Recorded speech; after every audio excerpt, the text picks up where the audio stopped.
चलिए हम लोग चालू करेंगे आज with the topic of appeals and revision. क्या पढ़ा रहे हो मैम? मैं आपको पढ़ा रही हूँ अपील्स एंड रिविजन। दो चीज है यहाँ पे, अपील्स और दूसरा रिविजन। अब यहाँ पे बाकी सारे चैप्टर्स में जैसे मैं आप लोगों को सेक्शन नंबर लर्न करवाती हूँ वैसा हम यहाँ पे नहीं करेंगे। In particularly this chapter more than section number एक चीज ज्यादा इंपॉर्टेंट है, वो है हायरार्की। मतलब मैम हायरार्की मतलब देखो, अपील का मतलब क्या होता है? अपील का मतलब क्या होता है कि मैम मान लो एडजुडिकेटिंग अथॉरिटी का ऑर्डर आया, मैं खुश नहीं हूं उससे, तो मैं कहाँ जाऊं कंप्लेन करने? या मान लो हायर अथॉरिटी का ऑर्डर आया, मैं खुश नहीं हूं, मैं अग्रीव्ड हूं, तो अब मुझे कहाँ जाना चाहिए? मतलब मैं किसके सामने, मैं ऑर्डर किस अथॉरिटी ने इश्यू किया है उसके सामने मैं कौन सी अथॉरिटी के पास जा सकती हूँ, ये पूरी हायरार्की आपको लर्न होनी चाहिए। ये आता है अपील्स के चैप्टर में। तो यहाँ पे सेक्शन नंबर इतना ज्यादा कोई मायने नहीं रखता। प्लस इस चैप्टर में दो जगह पे अमेंडमेंट है। आपको खुश हो जाना चाहिए। क्यों मैम? क्योंकि नॉर्मली अमेंडमेंट में से एग्जाम में आने के ज्यादा चांसेस है। तो मैम चैप्टर बड़ा है पर हमें दो एरियाज आइडेंटिफाई हो गए हैं जिन दो जगह पे अमेंडमेंट है कि मैम इसमें से आने के चांसेस एकदम सुपर डुपर ही बढ़ गए हैं। तो फिर तो अच्छा है ना मैम कि 70% चांस है कि अगर इस चैप्टर में से क्वेश्चन आता है तो वहीं से आ जाएगा। तो ये तो आपके लिए और सिंपल हो गया। ये तो और सिंपल हो गया है कि भाई देखो, पूरा चैप्टर भले ही बड़ा है, हमको एग्जैक्टली पता चल गया जहां अमेंडमेंट है उसको बहुत अच्छे से कर लेना है। रिमेनिंग चैप्टर हमारे लिए काइंड ऑफ बी और सी कैटेगरी हो जाएगा, लेकिन जो अमेंडमेंट है वो एब्सोल्युटली ए कैटेगरी है। आई एम एक्सपेक्टिंग कि मई 2025 की एग्जाम में एटलीस्ट एक क्वेश्चन अपील्स का आना ही चाहिए। तो मुझे पक्का पक्का लग रहा है कि आपके एग्जाम में एक क्वेश्चन तो इस चैप्टर में से आएगा ही आएगा। विद दैट इंपॉर्टेंस अपन इस चैप्टर को चालू कर रहे हैं। ठीक है मैम, अगर हम हायरार्की के बारे में समझे तो मैम सबसे पहले हमें जो ऑर्डर इशू करता है वो एडजुडिकेटिंग अथॉरिटी होता है। जैसे ही एडजुडिकेशन होता है तो एडजुडिकेटिंग अथॉरिटी क्या करती है? ऑर्डर इशू कर देती है। मैम एडजुडिकेटिंग अथॉरिटी के सामने जब हमको अपील करनी होती है तो हम कहाँ जाते हैं? हम जाते हैं मैम एपेलेट अथॉरिटी के पास। देखो, जब भी डबल ए लिखा जाए, जब भी एग्जाम में या मैं क्लास में कभी भी या मॉड्यूल में भी कभी आप डबल ए पढ़ो ना, तो वो एडजुडिकेटिंग अथॉरिटी नहीं होगा। हमेशा एडजुडिकेटिंग अथॉरिटी के लिए फुल फॉर्म ही लिखा जाता है और एपेलेट अथॉरिटी के लिए अपन डबल ए लिख देते हैं। तो मैम अगर एडजुडिकेटिंग अथॉरिटी का ऑर्डर आया है जिससे हम अग्रीव्ड है तो हम कहाँ जाएंगे? एपेलेट अथॉरिटी के पास। एपेलेट अथॉरिटी के ऑर्डर से अगर हम अग्रीव्ड है तो हम कहाँ जाएंगे? एपेलेट ट्रिब्यूनल के पास। तो एपेलेट ट्रिब्यूनल में दो बेंचेस होती है, एक होती है प्रिंसिपल बेंच और एक होती है state bench. State benches state level पे होती है, प्रिंसिपल बेंचेस सेंट्रल लेवल पे होती है। तो मैम पर्टिकुलरली अगर हमारा मैटर प्लेस ऑफ सप्लाई का है तो समझना, अगर हम ये डिसाइड नहीं कर पा रहे कि गुजरात प्लेस ऑफ सप्लाई होगा या महाराष्ट्र, और हम किसी एक स्टेट बेंच के पास चले गए, तो मैम सीधी सी बात है, अगर गुजरात स्टेट बेंच होगी तो उसका फेवर क्या होगा कि गुजरात प्लेस ऑफ सप्लाई बन जाएगा कि गुजरात गवर्नमेंट को पैसा मिल जाए। महाराष्ट्र वाला स्टेट बेंच क्या सोचेगा कि उसके फेवर में डिसीजन आ जाए तो उसकी गवर्नमेंट को रेवेन्यू मिल जाएगा। यानी मैम प्लेस ऑफ सप्लाई वाले जो मैटर्स होते हैं ना, उसमें स्टेट बेंचेस के पास जाना गलत हो जाएगा क्योंकि वहां पे बायसेस इन्वॉल्व हो सकते हैं। And plus ma'am her state तो अपना ही भला चाहेगा। तो मैम प्लेस ऑफ सप्लाई का जो मैटर है वो हमेशा कंपल्सरीली प्रिंसिपल बेंच के पास ही जाता है, कभी भी स्टेट बेंच के पास नहीं जाता। एंड अब यहाँ पे अमेंडमेंट से एक पॉइंट और इंसर्ट कर दिया है विच इज सेक्शन 171। आप में से कोई मेरे को बता सकता है सेक्शन 171 क्या है? What is section 171?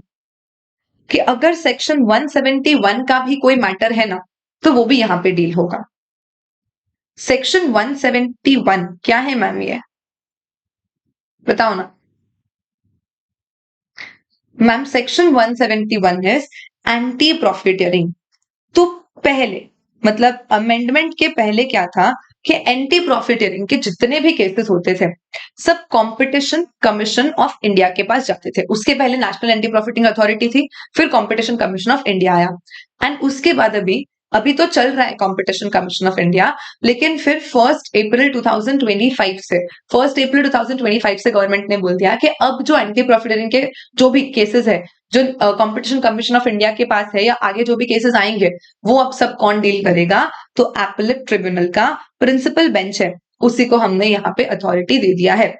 तो मैम पर्टिकुलरली 2 मैटर्स, पहले तो एक ही मैटर था प्लेस ऑफ सप्लाई का, अब यहाँ पे सेक्शन 171 का जो एंटी प्रॉफिटरिंग का प्रोविजंस है वो भी यहीं पे आ जाएगा। तो अगर इन 2 में से कोई भी एक हमको दिक्कत है तो हम प्रिंसिपल बेंच के पास जाते हैं, बाकी सारे मैटर्स के लिए स्टेट बेंच, प्रिंसिपल बेंच, कोई भी आपका केस कैसे भी सुन सकता है। अब मैम स्टेट बेंच के सामने जाना है तो हम हाई कोर्ट में चले जाएंगे, हाई कोर्ट के सामने जाना है तो हम सुप्रीम कोर्ट में चले जाएंगे। अब देखो मैम, हाई कोर्ट तो अगेन स्टेट लेवल पे होता है, हर स्टेट का हाई कोर्ट होता है। प्रिंसिपल बेंच तो ऑलरेडी ही सेंट्रल लेवल पे ऑपरेट कर रही है, तो उसके सामने हाई कोर्ट में जाने का तो कोई सेंस ही नहीं बनता। तो हम प्रिंसिपल बेंच के सामने सीधा कहां चले जाएंगे? सुप्रीम कोर्ट के पास ही चले जाएंगे। ये हमारी अपील की हायरार्की है जो आपको याद होनी चाहिए। अब हमको पूरे चैप्टर में करना क्या है? तो इसके अंदर हमको फिल इन द ब्लैंक्स करना है कि मतलब मैम अगर हम एडजुडिकेटिंग अथॉरिटी के सामने, एपेलेट अथॉरिटी के पास जा रहे हैं तो कितने महीने में जाएंगे, क्या प्री डिपॉजिट के साथ जाएंगे, ये सब चीजें। फिर इसके आगे और जा रहे हैं मैम तो कुछ फीस लगती है क्या, क्या प्री डिपॉजिट लगता है, कौन सा फॉर्म हम भरते हैं, कितने महीने में जाते हैं। अब हमको अंदर सारी डिटेल फिल करनी है। बॉडी ऑफ द चैप्टर पूरी यही है। एक बार और मेरे साथ अगर कोई अपील्स का पूरा बॉडी डिस्कस करेगा, रफ शीट में एक बार स्क्रिबल करना मेरे साथ। अगर एडजुडिकेटिंग अथॉरिटी का ऑर्डर आता है तो हम जाते हैं एपेलेट अथॉरिटी के पास।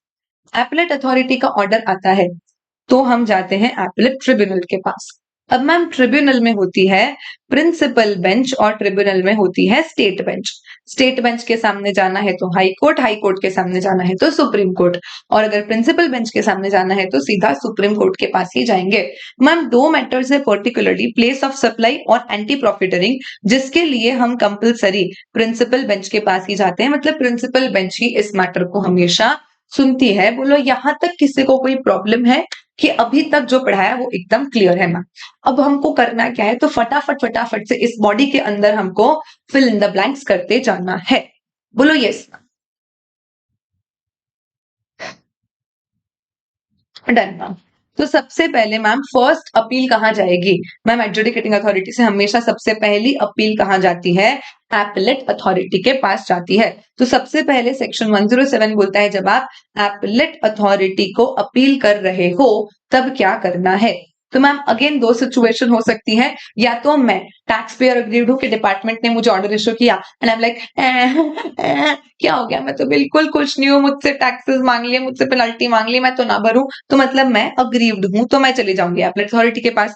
या तो मैम डिपार्टमेंट का खुद का ही ऑर्डर है, डिपार्टमेंटल अपील या रिव्यू एप्लीकेशन जिसको हम बोलते हैं, कि मैम एक ऑफिसर ने मान लो ऑर्डर इशू किया, फिर कमिश्नर खुश नहीं है उससे, या कोई और सीजीएसटी यूटीजीएसटी ऑफिसर खुश नहीं है, या फिर मान लो कि मैम कभी कोई रिकॉर्ड्स वगैरह देखते टाइम ऑफिसर्स को लगता है कि अरे यार गलत ऑर्डर इशू हो गया, मतलब डिपार्टमेंट खुद ही खुद के ऑर्डर से खुश नहीं है, तो भी वो क्या कर सकता है? एपेलेट अथॉरिटी के पास जा सकता है अपील करने के लिए।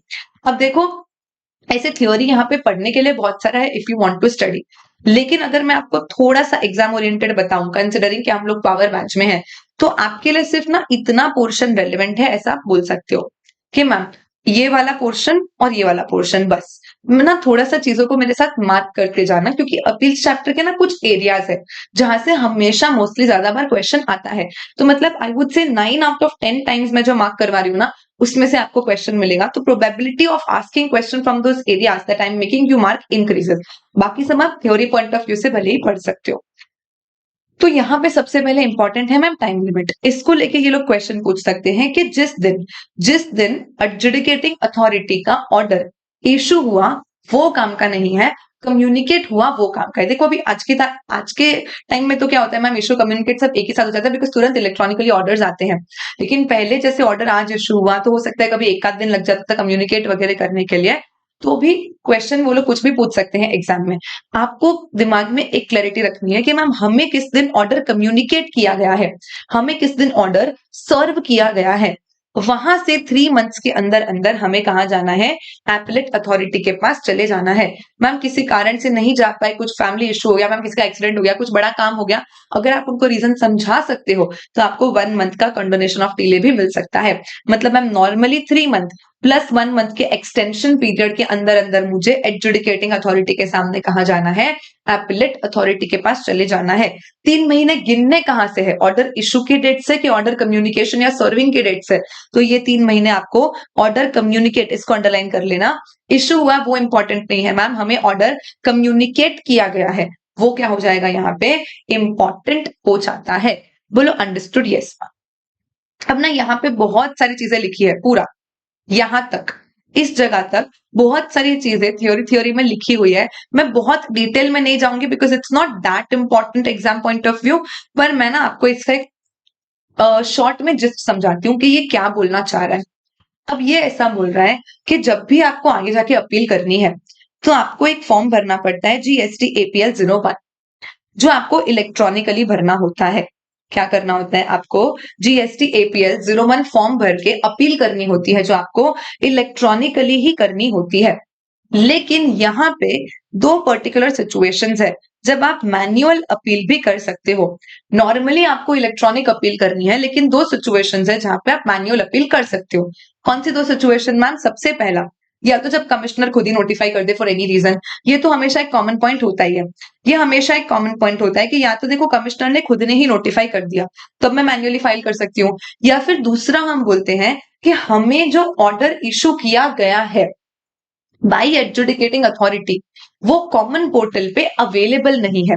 मैम जब हमें इलेक्ट्रॉनिकली किसी ऑर्डर के सामने अपील करनी है तो वो ऑर्डर इलेक्ट्रॉनिकली हमारे पास अवेलेबल भी तो होना चाहिए। यस।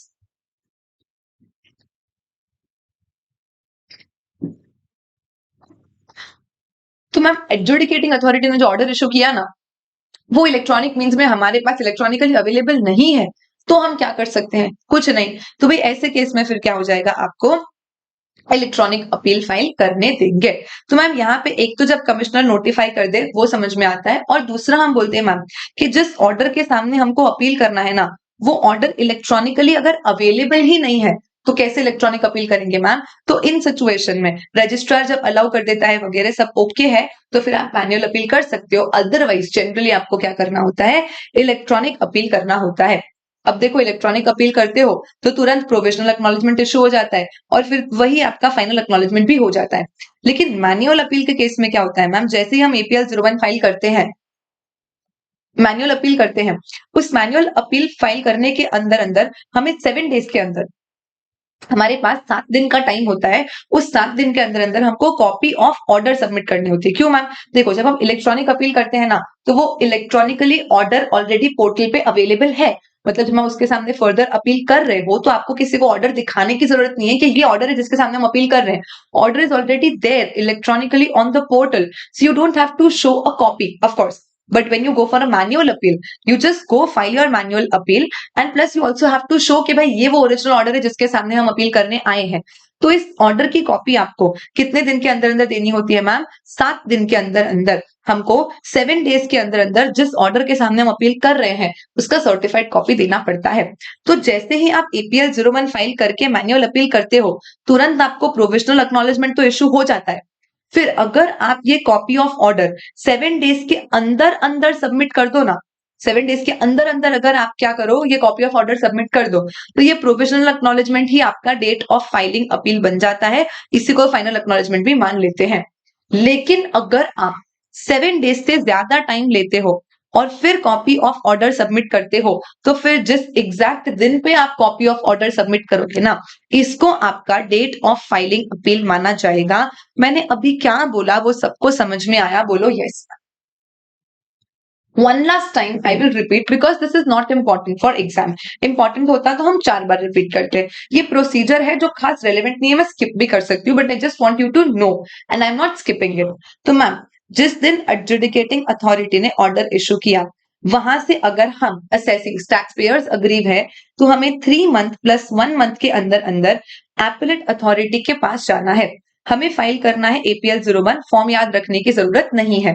नॉर्मली हमें हमेशा APL 01 इलेक्ट्रॉनिकली ही फाइल करना होता है, हाउएवर अगर हम जिस ऑर्डर के सामने अपील करने जा रहे हैं मैम वो इलेक्ट्रॉनिकली अवेलेबल ही नहीं है, या तो कमिश्नर ने नोटिफाई कर दिया है, रजिस्ट्रार हमें अलाउ करता है, सारी कंडीशंस ओके है, तो हम मैन्युअल अपील को फाइल कर सकते हैं। अब देखो इलेक्ट्रॉनिकली में तो हमें किसी को कोई कॉपी वगैरह दिखाने की जरूरत ही नहीं है, तो मैम जो प्रोविजनल एक्नॉलेजमेंट होगा वही फाइनल एक्नॉलेजमेंट होगा, वही डेट ऑफ फाइलिंग अपील बन जाएगा।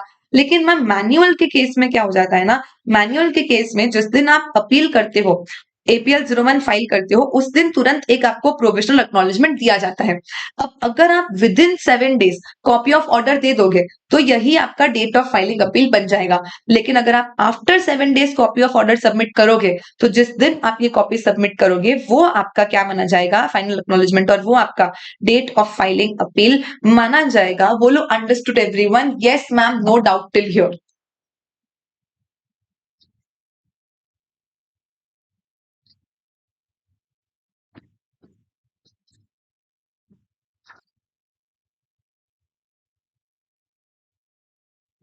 डन। अब आपको अपील करते टाइम भरनी पड़ती है प्री डिपॉजिट। जब आप अपील करते हो तब आपको एक अमाउंट भरना पड़ता है as pre deposit. Pre deposit भरोगे तो ही आपकी एप्लीकेशन एक्सेप्ट करी जाएगी। मैम ये प्री डिपॉजिट का अमाउंट क्या होता है? जो भी आप एडमिट कर चुके हो। अब जैसे कि मान लो मेरा जो एडजुडिकेशन ऑर्डर आया ना, वो ऑर्डर आया कि मुझे 100 रुपए भरने हैं एज टैक्स। मान लो कि 100 रुपए टैक्स, 10 रुपए पेनल्टी, 25 रुपए इंटरेस्ट, इस तरीके का ऑर्डर आया। अब इस ऑर्डर में मैंने एक्सेप्ट कर लिया, मैंने मान लिया कि मुझे 70 का टैक्स भरना है, मुझे मान लो 7 की पेनल्टी भरनी है, और मुझे लेट्स अज्यूम 15 का इंटरेस्ट भरना है। ये मैंने मान लिया। तो आपने जितना भी अमाउंट मान लिया है, क्या आप बोल ही रहे हो कि ये तो मुझे भरना ही भरना है? I am disputing, I am saying कि ये मुझसे ज्यादा मांग लिया, मुझसे 30 का टैक्स, 3 का पेनल्टी और 10 का इंटरेस्ट ज्यादा मांग लिया है, ये अमाउंट मैं डिस्प्यूट कर रही हूँ। हाउएवर 70 प्लस 7 प्लस 15, ये अमाउंट तो मैंने पूरा एक्सेप्ट कर ही लिया, एडमिट कर ही लिया कि हाँ भाई ये तो मुझे भरना ही है। तो फिर किसका वेट कर रहे हो? जो अमाउंट आप ऑलरेडी एडमिट कर चुके हो, एक्सेप्ट कर चुके हो, उसके लिए किसी का वेट करने की तो जरूरत ही नहीं है। तो जो भी आपका एडमिटेड अमाउंट है ना, वो तो 100% अमाउंट आपको गवर्नमेंट को भर ही देना है, उसमें तो कोई डाउट ही नहीं है मैम। लेकिन जो हम डिस्प्यूट करते हैं, ये जो अमाउंट मैं डिस्प्यूट कर रही हूं ना, इस अमाउंट में से सिर्फ टैक्स का अमाउंट कितना है, इस अमाउंट में से सिर्फ टैक्स का अमाउंट कितना है, उसका 10% या maximum 25 crore, basically which ever is lower है, ये मुझे और एक्स्ट्रा प्री डिपॉजिट भरना पड़ता है। अब यहाँ पे आपको दो चीजें ध्यान में रखनी है। सबसे पहला कि सिर्फ और सिर्फ टैक्स का 10% लेना है, इंटरेस्ट पेनल्टी अदर अमाउंट जो भी है किसी का भी 10% आपको नहीं लेना। जब हम एडमिशन की बात करते हैं कि हमने जो एडमिट कर लिया है ना, तो एडमिट में पूरा अमाउंट वर्ड मेंशन्ड है। अमाउंट मतलब टैक्स, इंटरेस्ट, पेनल्टी, एवरीथिंग। जो भी मैंने एडमिट कर लिया ना, जो भी मैंने एडमिट कर लिया, वो सारी की सारी चीज मुझे भर ही देनी है। पर जो मैं डिस्प्यूट कर रही हूं ना, उसका सिर्फ टैक्स का 10%, उसका सिर्फ टैक्स का 10% मुझे एज पर डिपॉजिट भरना होता है। और वो 10% अगर 25 करोड़ से बढ़ जाता है तो भी मैक्सिमम 25 करोड़ भरेंगे, क्योंकि विच एवर इज लोअर बोला, ये अमाउंट लोअर है तो ये भरो, ये अमाउंट अगर बढ़ गई तो भी मैक्सिमम क्या करना है, 25 करोड़ ही भरना है। ये हुआ point number 1। And point number 2 बोलता है कि ये जो अमाउंट है ना, ये अंडर सीजीएसटी एक्ट है। ये जो अमाउंट है ये अंडर सीजीएसटी एक्ट है। मतलब ma'am same to same amount SGST act में भी लगेगा क्या? The answer is yes. तो क्या मैम एसजीएसटी एक्ट में ये 20% हो जाएगा? टेल मी यस और नो। अगर सेम टू सेम अमाउंट, अगर same to same amount SGST act में भी लगना है, अगर same to same amount SGST act में भी लगना है, तो क्या ये 20% हो जाएगा? The answer is no ma'am. क्यों? क्योंकि मैम सीजीएसटी, आपने बोला जो 10% है वो सीजीएसटी का लेना है ना, तो मैम मान लो अगर टोटल टैक्स लेट से 100 का है, तो मैम इसमें 50 सीजीएसटी होगा, 50 एसजीएसटी होगा। तो मैं सीजीएसटी वाले 50 पे 10% लगाऊंगी, तो सेम टू सेम मैं एसजीएसटी वाले 50 पे भी 10% लगा लूंगी ना, तो वो ऑटोमेटिकली 5 + 5 क्या हो जाएगा? 10 हो जाएगा। यानी कभी भी आपको परसेंटेज जीएसटी में डबल नहीं करना होता है। कभी भी आप जीएसटी में परसेंटेज को डबल नहीं करते, बिकॉज मैम टैक्स का अमाउंट ऑटोमेटिकली डबल हो जाता है। सीजीएसटी का 10% सीजीएसटी के फिगर पे लगा दो, SGST का 10%, SPST के फिगर पे लगा दो। मतलब मैम यहाँ पे मुझे कभी भी 10% को डबल करके 20% नहीं करना होगा। मैं हमेशा सिर्फ और सिर्फ मेरा टैक्स का जो अमाउंट है वो ऑटोमेटिक डबल हो जाएगा। लेकिन जो 25 करोड़ एब्सोल्यूट फिगर है, ये 50 करोड़ हो जाएगी क्या मैम डबल होके IGST में? द आंसर इज यस, क्योंकि वो एक एब्सोल्यूट फिगर है। जैसे कि आप C के 5 को 25 से करोड़ से कंपेयर करोगे, वैसे ही S के 5 को भी 25 करोड़ से ही कंपेयर करोगे ना। तो बेसिकली जो एब्सोल्यूट फिगर है वो तो डबल हो जाएगी, लेकिन जो परसेंटेज है उसको कभी डबल नहीं करना है, क्योंकि टैक्स ऑटोमेटिकली डबल होगा तो फिगर आपकी डबल हो ही जाएगी। बोलो अंडरस्टूड एवरीवन? Yes ma'am. और ये जो प्री डिपॉजिट आप देते हो, मई 2024 की एग्जाम में इसमें से क्वेश्चन था, अपने क्वेश्चन बैंक में भी इसका क्वेश्चन है मई 2024 वाला, कि जो भी प्री डिपॉजिट आप देते हो, मान लो कि अगर आप कभी केस जीत जाते हो, तो जिस दिन आपने प्री डिपॉजिट दिया, वहां से जिस दिन आपको प्री डिपॉजिट वापस मिला, जिस दिन आपने प्री डिपॉजिट दिया, वहां से आपको जिस दिन प्री डिपॉजिट वापस मिला, वो पूरे पीरियड के लिए आपको 9% पर एनम का रिफंड मिल जाता है। देखो वैसे तो ना रिफंड का रेट 6% होता है, लेकिन रिफंड के चैप्टर में अपन ने देखा, रिफंड के चैप्टर में अपन ने देखा कि भाई जब भी रिफंड कोर्ट या ट्रिब्यूनल के ऑर्डर के कारण अराइज होता है, जब भी रिफंड कोर्ट या ट्रिब्यूनल के ऑर्डर के कारण अराइज होता है, तब रेट क्या हो जाता है? 9% हो जाता है। तो यहाँ पे मैम ये कोर्ट ट्रिब्यूनल के ऑर्डर के कारण मुझे प्री डिपॉजिट का रिफंड वापस मिलेगा ना, इसलिए जो नॉर्मल रिफंड का रेट 6% होता है, वो यहाँ पे प्री डिपॉजिट के रिफंड में 9% बन जाता है। जिस दिन आपने प्री डिपॉजिट दिया, वहां से लेकर जिस दिन आपको प्री डिपॉजिट वापस मिल रहा है, for the entire period you will be receiving an interest at the rate of 9% per annum. एक बार मैं आपको पूरा सिर्फ रीड करवाती हूँ, समझा? मैंने आपको सब कुछ दिया। APL 01 इलेक्ट्रॉनिकली फाइल करना है, प्रोविजनल एक्नॉलेजमेंट इमीडिएटली मिल जाता है, सर्टिफाइड कॉपी आपको देना होता है विद इन 7 डेज, उसके बाद फाइनल एक्नॉलेजमेंट मिलता है। हाउएवर हम बोलते हैं कि सर्टिफाइड कॉपी तभी सबमिट करना है जब आपका ऑर्डर मैन्युअली पास हुआ हो, क्योंकि अगर इलेक्ट्रॉनिकली ऑर्डर पास हुआ है तो ऑलरेडी पोर्टल पे वो एप्लीकेशन, पोर्टल पे वो ऑर्डर है, पोर्टल पे वो ऑर्डर ऑलरेडी है, राइट मैम। तो अगर पोर्टल पे वो ऑर्डर ऑलरेडी है तो फिर आपको वापस मैन्युअली सबमिट करने की कोई जरूरत नहीं है। तो मैम ऐसे केस में हमें ये जो कॉपी सबमिट करनी होती है, हमें ये जो कॉपी सबमिट करनी होती है वो सिर्फ मैनुअल के केस में करनी होती है। इलेक्ट्रॉनिक के केस में हमें ये कॉपी सबमिट करने की जरूरत ही नहीं है, क्योंकि वो ऑलरेडी पोर्टल पे होगी। ठीक है मैम। लेकिन यहाँ पे ये जो स्टार मार्क किया है, ये वाला स्टार मार्क क्या बोलता है मैम? ये स्टार मार्क बोलता है कि देखो नॉर्मली तो आपको क्या करना है, इलेक्ट्रॉनिकली ही अपील फाइल करनी है, नॉर्मली तो आपको इलेक्ट्रॉनिकली ही अपील फाइल करनी है। हावेवर दो सिचुएशन में आप मैन्युअली भी कर सकते हो, एक जब कमिश्नर ने नोटिफाई कर दिया, और दूसरा मेरा ऑर्डर ऑलरेडी पोर्टल पे अवेलेबल है ही नहीं, तो ऐसे केस में तो फिर मैं क्या करूंगी, इलेक्ट्रॉनिकली ही अपील को फाइल करूंगी ना, राइट मैम। और मैंडेटरी प्री डिपॉजिट 100% जो भी एडमिट कर लिया, टैक्स इंटरेस्ट पेनल्टी फी जो भी आप एडमिट कर चुके हो सब 100% पे कर दो, और जो भी आप डिस्प्यूट कर रहे हो उसका सिर्फ टैक्स का 10% देना है, और वो भी मैक्सिमम 25 करोड़। और जब भी आपका 129 सेक्शन के अगेंस्ट, अगर आप 129(3) सेक्शन के अगेंस्ट अगर आप कोई अपील करते हो तो आपको 25% ऑफ पेनल्टी भी देना होता है। ये पर्टिकुलर सेक्शन की बात है, appeals and offences and penalties chapter में जो सेक्शन 129 है, अगर 129(3) के अगेंस्ट कभी आपको अपील करनी है तो आपको पेनल्टी का 25% भी यहाँ पे कर देना होता है। ठीक है मैम।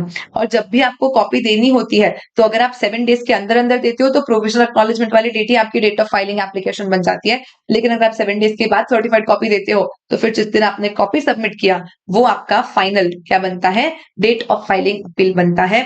सब कुछ समझा दिया। और आपको हमेशा ऑर्डर इश्यू करने की डेट से 3 मंथ्स नहीं गिनने हैं, ऑर्डर कम्युनिकेट करने की डेट से आपको हमेशा 3 मंथ्स गिनने होते हैं। ठीक है मैम। देन ये तो बात हुई जब हम अग्रीड है, हम टैक्स पेयर्स अग्रीड है। मैम डिपार्टमेंट भी तो अग्रीड हो सकता है। हाँ, तो मान लो commissioner on his own motion या उसको किसी और CGST UTGST कमिश्नर से रिक्वेस्ट मिलती है और उसको लगता है तो वो एग्जामिन कर सकता है रिकॉर्ड्स प्रोसीडिंग्स को, एंड उसके बाद अगर उसको ऐसा लगे कि हाँ भाई कुछ तो गड़बड़ है, इस ऑर्डर को वापस से हमें रिव्यू करना ही चाहिए, तो वो या तो खुद या तो अपने किसी सबऑर्डिनेट को डायरेक्ट कर सकता है कि एक काम करते हैं, हम ही हमारे ही ऑर्डर के सामने अपील कर देते हैं। एपलेट अथॉरिटी दोबारा से सुनेगा, हो सकता है हमने गलती से कम टैक्स मांग लिया था सामने वाले से, हमको और ज्यादा मांगना चाहिए था, तो हम खुद के ही ऑर्डर के सामने क्या कर सकते हैं, अपील कर सकते हैं। ऐसे केस में APL 03 फाइल होता है, फॉर्म नंबर कुछ भी याद रखने की जरूरत नहीं है। टाइम लिमिट हर बार आपको याद रखना पड़ेगा कि हमको लुच्चों ने 3 महीने दिए और खुद 6 महीने का टाइम रखा है। मतलब हम अग्रीड है तो हमें 3+1 मंथ के अंदर अंदर अपील करनी है। हावेवर अगर एपेलेट अथॉरिटी के पास डिपार्टमेंट जाता है तो वो 6 मंथ प्लस 1 मंथ में जा सकता है। सीधी सी बात है, उनको खुद को तो कोई प्री डिपॉजिट देना ही नहीं होता है। सो हमारे लिए द टाइम इज 3+1 मंथ, उनके लिए the time is 6+1 month. We have to pay pre deposit, they don't have to pay any pre deposit. ठीक है मैम। रूल 109C बोलता है कभी भी आपको अपील करने के बाद अगर लगता है कि अरे यार गलत अपील, हारेंगे, पता है हारेंगे, फालतू टाइम बर्बाद, पैसा बर्बाद, एक काम करते हैं तो विड्रॉ कर देते हैं, नहीं करनी अपील, छोड़ना, जाने दो। तो मान लो आपने एप्लीकेशन फाइल करी, आपने या डिपार्टमेंट ने किसी ने भी अपील फाइल किया एंड अभी तक एपलेट अथॉरिटी ने कोई ऑर्डर नोटिस कुछ भी दिया नहीं है, तो अभी तक कोई एक्शन नहीं लिया गया है, उसके पहले अगर आपको अपनी एप्लीकेशन विड्रॉ करनी है तो आप कर सकते हो। देखो अगर फाइनल एक्नॉलेजमेंट इशू हो गया है, जो अब मैक्सिमम हर केस में हो जाएगा क्योंकि इलेक्ट्रॉनिक एप्लीकेशन के केस में प्रोविजनली फाइनल सब सेम ही हो जाता है, तो मैम अगर फाइनल एक्नॉलेजमेंट इशू हो चुका है तो बस एक बार आपको एपलेट अथॉरिटी से अप्रूवल लेना पड़ेगा कि उन्होंने फाइनल एक्नॉलेजमेंट इशू करके बोल दिया कि हाँ भाई हमने तुम्हारी अपील ले ली, अब अगर आपको विड्रॉ करनी है तो आपको उनसे परमिशन लेनी पड़ेगी। उनको बोल दो कि भाई जाने दो ना, आपने अभी तक कोई ऑर्डर वॉर्डर इशू किया नहीं है, कुछ हुआ नहीं है, छोड़ दो, हमको नहीं करनी अपील। तो आप जिस दिन उनको पूछोगे, ऐसा बोलोगे कि प्लीज यार विड्रॉ करने दो ना, उसके 7 डेज के अंदर अंदर वो ऑर्डर इशू करके और आपको आपकी एप्लीकेशन विड्रॉ कर लेने देंगे। हावेवर मान लो मैनुअल फाइलिंग का केस था, अभी तक सिर्फ प्रोविजनल एक्नॉलेजमेंट इशू है, फाइनल तो अभी तक इशू हुआ भी नहीं है, मैंने अभी तक ऑर्डर वॉर्डर की कॉपी कुछ सबमिट करी नहीं है, हाँ तो ठीक है, फिर किसको क्या पूछना, अभी तक आपने खुद ने अपना पेपर वर्क खत्म नहीं किया है, उसके पहले ही विड्रॉ करना है तो कर लो, करके खत्म करो। तो अगर मैम फाइनल एक्नॉलेजमेंट अभी तक इशू हुआ ही नहीं है तो कोई टेंशन नहीं है, फिर किसका अप्रूवल लेना, सीधा विड्रॉ करो, आप डॉक्यूमेंट्स दोगे ही नहीं, वो तो यूं ही कैंसिल हो जाएगा, बाकी ठीक है आप विड्रॉ कर लो। हावेवर अगर फाइनल एक्नॉलेजमेंट इशू हो चुका, एक सेकेंड, अरे हावेवर अगर फाइनल एक्नॉलेजमेंट इशू हो चुका है, एक बार फाइनल एक्नॉलेजमेंट आ जाए ना तो आपको क्या करना है, विड्रॉ करने से पहले एक बार अथॉरिटी से परमिशन मांग लेनी है, उनको बता देना है कि भाई हम क्या कर रहे हैं, इस तरीके से हमारा एप्लीकेशन विड्रॉ कर रहे हैं, और वो आपको विड्रॉ करने देंगे, कोई प्रॉब्लम नहीं है, 7 दिन का वो लोग टाइम ले लेंगे आपको डिसीजन देने के लिए। फर्दर अगर आपको कोई फ्रेश अपील दोबारा से फाइल करनी भी है तो वो ओरिजिनल टाइम लिमिट में ही करना। मतलब मैम मान लो 3 मंथ्स का टोटल टाइम है अपील करने के लिए, मैंने 1 मंथ में ही अपील कर दी थी, अपील करने के बाद मेरे को लगा कि नहीं नहीं यार छोड़ना, जाने दे, विड्रॉ कर लेते, मैंने विड्रॉ कर ली, अब मुझे वापस लगा कि नहीं यार अपील करनी चाहिए थी, तो क्या अब यहां से वापस फ्रेश 3 मंथ्स मिलेंगे? The answer is no. आपके पास शुरू से जो टोटल 3 मंथ्स थे, शुरू से जो टोटल 3 मंथ्स थे वही 3 मंथ्स आपके पास रहेंगे, उसी 3 मंथ में आप एप्लीकेशन कर लो, विड्रॉ कर लो, एप्लीकेशन कर लो, विड्रॉ कर लो, जो करना है करो, कोई फ्रेश नया टाइम आपको वापस से नहीं मिलता है। देन मैम प्रोसीजर क्या फॉलो करनी है? देखो यार ये तो नेचुरल जस्टिस है, नेचुरल जस्टिस पता है, एक बार तो लाइफ में ऐसा हमको दोस्तों के साथ गोवा जाने मिलना चाहिए कि नहीं मिलना चाहिए? सही बताओ, मुझे तो नहीं मिला।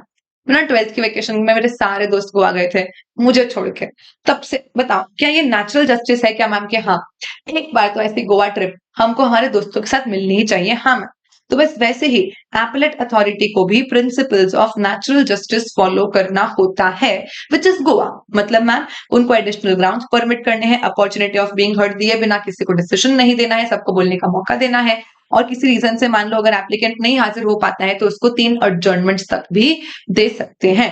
ठीक है मैम, फर्दर इंक्वायरी वगैरह करके और फाइनल ऑर्डर पास कर देना है। अब जो ऑर्डर पास होता है उसको अपन ऑर्डर इन अपील बोल देते हैं। ये लोग कंफर्म कर सकते हैं कि भाई जो एडजुडिकेशन अथॉरिटी ने बोला, जो एडजुडिकेशन अथॉरिटी ने बोला वही फाइनल है, या तो ये लोग उसको कंफर्म मतलब थोड़ा सा मॉडिफाई कर सकते हैं, उसको एनुअल मतलब पूरा कैंसिल ही कर सकते हैं। ठीक है, फुद्दू डिसीजन दे दिया था, कैंसिल कर दो, डिसीजन ही किसी काम का नहीं है, ऐसा कैंसिल भी वो लोग कर सकते हैं। हावेवर ये लोग कभी भी केस रेफर बैक नहीं कर सकते। मतलब एपेलेट अथॉरिटी एडजुडिकेटिंग अथॉरिटी को ऐसा नहीं बोल सकता कि तुम दोबारा से केस सुन लो ना, नहीं तुम दोबारा से केस सुन लो ना, नहीं, इस तरीके से रिफर बैक नहीं किया जा सकता केस। एंड ये लोग ये क्या कर सकते हैं, रिगर इंक्रीज कर सकते हैं, which means you go to appellate authority saying that कि नहीं यार मुझे 100 करोड़ नहीं भरने हैं, ये तो गलत बोल रहा है, और एपेलेट अथॉरिटी आपको बोलेगी कि हाँ बराबर है, आपको 100 करोड़ नहीं आपको तो 300 करोड़ भरने हैं। हाइला मैम दर्द हो रहा था इसने और बढ़ा दिया। हाँ तो यहाँ पे ये लोग चाहे तो आपका रिगर इंक्रीज कर सकते हैं, जो भी करेंगे उसका रीजन देंगे। स्पीकिंग ऑर्डर मतलब ये वाला ऑर्डर क्यों इशू किया, उसका रीजन देके ही आपको ऑर्डर इशू करेंगे। वैसे देखो लॉफुली कोई बाइंडिंग टाइम लिमिट नहीं है, हाउएवर एडवाइजरी टाइम लिमिट है। गवर्नमेंट ने एपलेट अथॉरिटी को एडवाइस दी है कि भाई हो सके तो तुम 1 साल के अंदर अंदर क्या कर देना, स्टे पीरियड कुछ हो तो हटा के और इनको 1 साल के अंदर अंदर ऑर्डर दे देना, ये एडवाइजरी है। सो वी अंडरस्टैंड कितना एडवाइस फॉलो होता है। Right ma'am. अगर एडिशनल कमिश्नर ज्वाइंट कमिश्नर का कभी ऑर्डर है तो उसके सामने अपन कमिश्नर इन अपील्स के पास जाते हैं। अगर deputy commissioner, assistant commissioner, superintendent का ऑर्डर है तो उसके सामने हम ज्वाइंट कमिश्नर या उसके ऊपर के किसी भी अपील्स डिपार्टमेंट के ऑफिसर के पास जा सकते हैं अपनी अपील लेके एज एपेलेट अथॉरिटी। ये अपना first part which is adjudicating authority के सामने अगर एपेलेट अथॉरिटी के पास जाना है तो कैसे जाओगे, कितने टाइम में जाओगे, क्या डॉक्यूमेंट्स लेके जाओगे और क्या पूरी प्रोसीजर फॉलो होने वाली है, एप्लीकेशन करके विड्रॉ भी कर सकते हो क्या। हाँ मैम, ये सारे पॉइंट्स अपन ने पढ़ लिए। बोलो यस मैम, दिल दिल आगा आगा।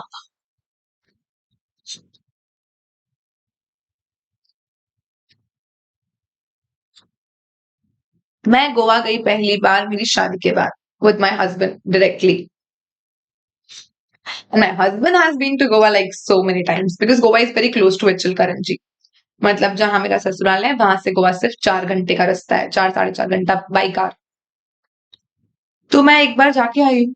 My husband has been lot of times.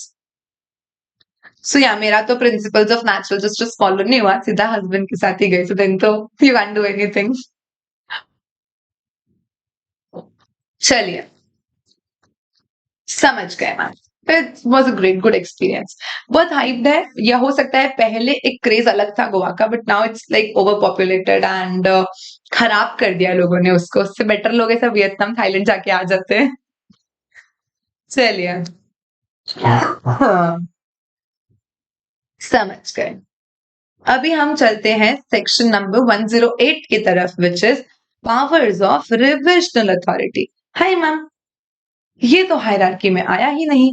आपने हमको जो हायरार्की पढ़ाई उसमें आपने बोला कि एडजुडिकेटिंग अथॉरिटी के सामने जाओगे एपेलेट अथॉरिटी के पास, एपेलेट अथॉरिटी के पास सामने जाओगे एपेलेट ट्रिब्यूनल के पास। ये रिविजनल अथॉरिटी नया कहां से आ गया। तो रिविजनल अथॉरिटी एक अलग कॉन्सेप्ट है जो भी यही इसके साथ ही आता है। इसके सामने भी आप जाते एपेलेट ट्रिब्यूनल के पास ही हो। हम ये सब बीच में कैसे टपक गया। रिविजनल अथॉरिटी ऐसा बोलता है कि देखो डिपार्टमेंट के पास जो 6 महीने का टाइम है, डिपार्टमेंट के पास 6 महीने का टाइम है अपील करने के लिए। डिपार्टमेंट के पास 6 महीने का टाइम है अपील करने के लिए। हावेवर अगर मान लो कभी किसी केस में डिपार्टमेंट 6 महीने में एपेलेट अथॉरिटी के पास अपील नहीं कर पाती है तो उनको एक और रास्ता दिया है मैम। एक तो हमको 3 महीने, उनको 6 महीने दिए और 6 महीने के बाद उनको एक अलग रास्ता और दिया।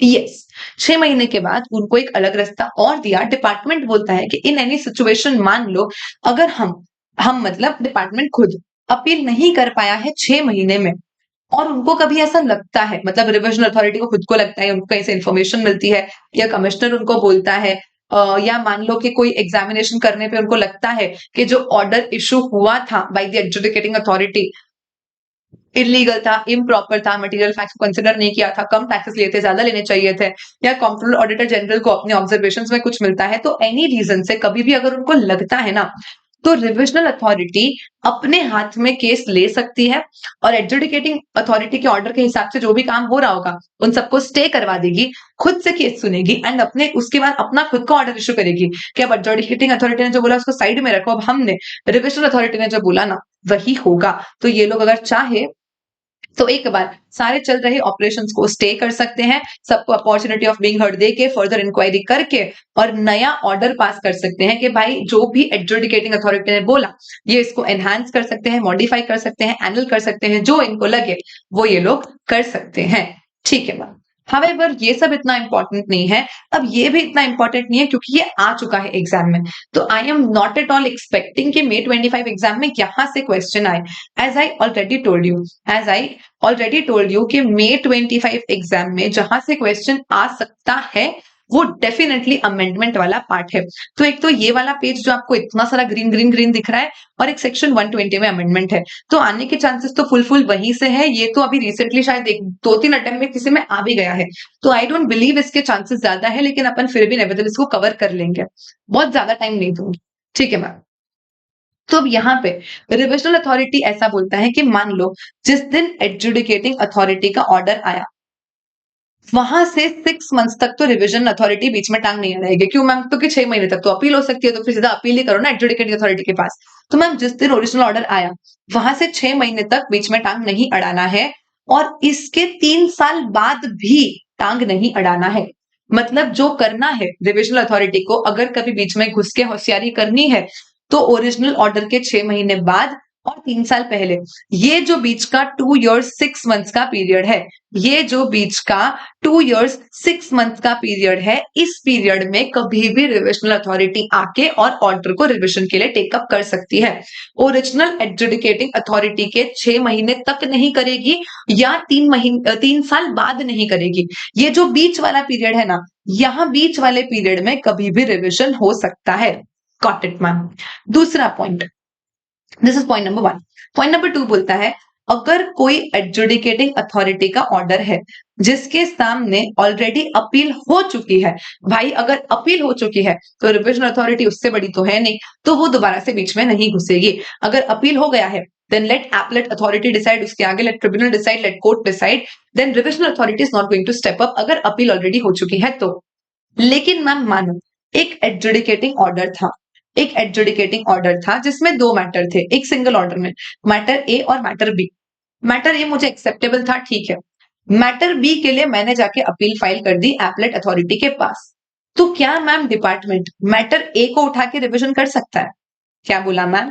एक ही ऑर्डर में 2 कनेक्टेड मैटर थे। एक मैटर के लिए मैं ओके थी, ठीक है, मैंने मान लिया, मुझे कोई प्रॉब्लम नहीं थी। दूसरे मैटर के लिए मैंने जाके अपील कर दी।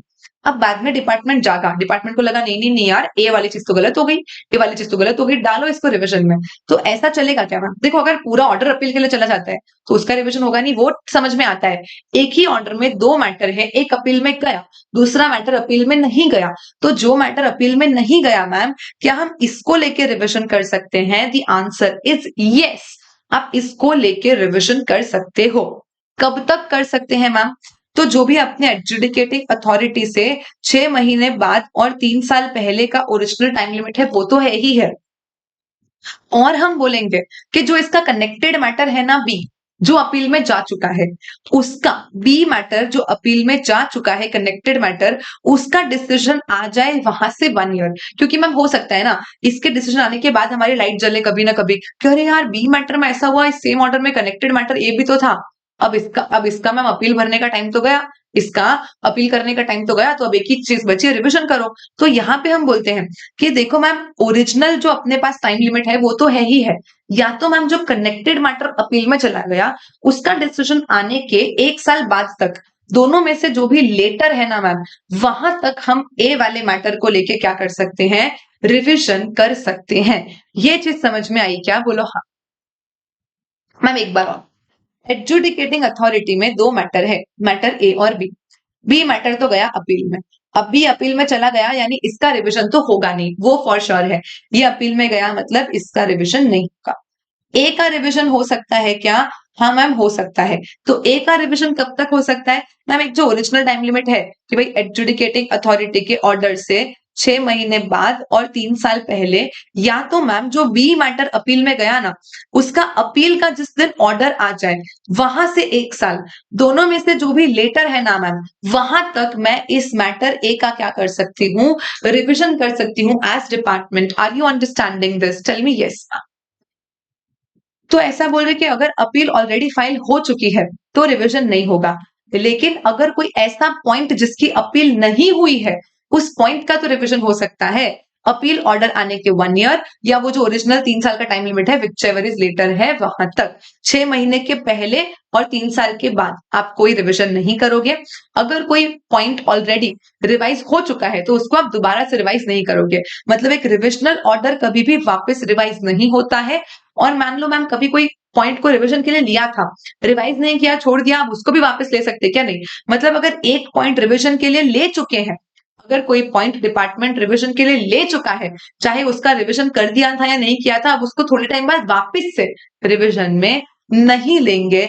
बोलो यस मैम, अंडरस्टूड। ये काइंड ऑफ लर्न कैटेगरी है कि आए तो इसमें से थियोरी आ जाए कि बोल दो भाई कौन कौन से केसेस है या सिचुएशंस है जहां रिवीजन नहीं हो सकता। तो मैम अब एडजुडिकेटिंग ऑर्डर से 6 महीने पहले नहीं हो सकता, 3 साल बाद नहीं हो सकता, जिस मैटर की अपील हो गई है उसका रिवीजन नहीं हो सकता। हावेवर कनेक्टिंग मैटर जिसकी अपील नहीं हुई थी उसका रिवीजन हो सकता है। कब तक मैम? वो ओरिजिनल ऑर्डर से 3 साल तो है ही है, या तो मैम जो कनेक्टेड मैटर अपील में गया उसका ऑर्डर आने से 1 साल, विच एवर इज लेटर है, वहां तक जो मैटर अपील में नहीं गया था उसका रिवीजन हो सकता है। और ऑलरेडी किसी का रिवीजन हो चुका है या किसी को रिवीजन के लिए टेकअप कर लिया था तो उसका भी रिवीजन दोबारा से नहीं होता है। सब लोग मुझे बोलेंगे yes ma'am, and then we proceed further. इसका यहाँ पे एग्जाम्पल है जो आप होमवर्क में सेल्फ रीड कर सकते हैं। As I told you, this is not that important for exams, so I'm not wasting time. However, मैंने समझा सब दिया है, एक मतलब डेट के साथ एग्जाम्पल दिया है जो आप होमवर्क में पढ़ लेना।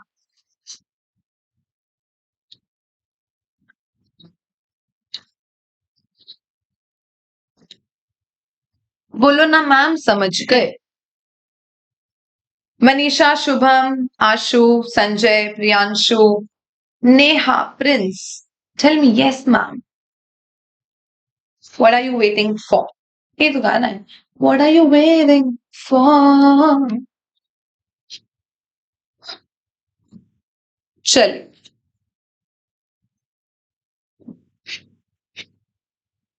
मुझे चार्ट्स नहीं दिख रही। हाँ देखिए, चलिए डन डन। अब अपन पढ़ते हैं ये पॉइंट जो एग्जाम में आ सकता है। कौन सा मैम, कौन सा? सब ग्रीन ग्रीन ग्रीन दिख रहा है लेकिन बिल्कुल भी टफ नहीं है।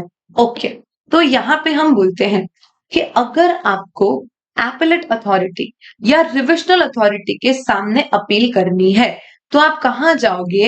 एपेलेट ट्रिब्यूनल के पास चले जाओगे। पहले तो एपेलेट ट्रिब्यूनल ये केसेस नहीं सुनता था, लेकिन अब एपेलेट ट्रिब्यूनल को section 171 which is anti profiteering के रिलेटेड केसेस एडजुडिकेट करने का भी पावर गवर्नमेंट ने दे दिया है।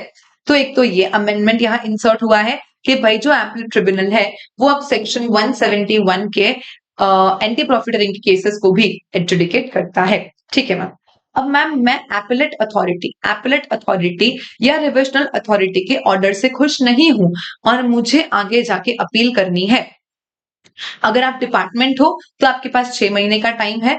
अगेन आपको कोई प्री डिपॉजिट नहीं भरना है, जाओ जाके अपील कर दो। यानी मैम एडजुडिकेटिंग से एपेलेट अथॉरिटी और एपेलेट अथॉरिटी से एपेलेट ट्रिब्यूनल, दोनों केसेस में डिपार्टमेंट के पास 6 महीने का ही टाइम है। यहाँ एक्सटेंशन नहीं है, ऊपर +1 मंथ का एक्सटेंशन भी था।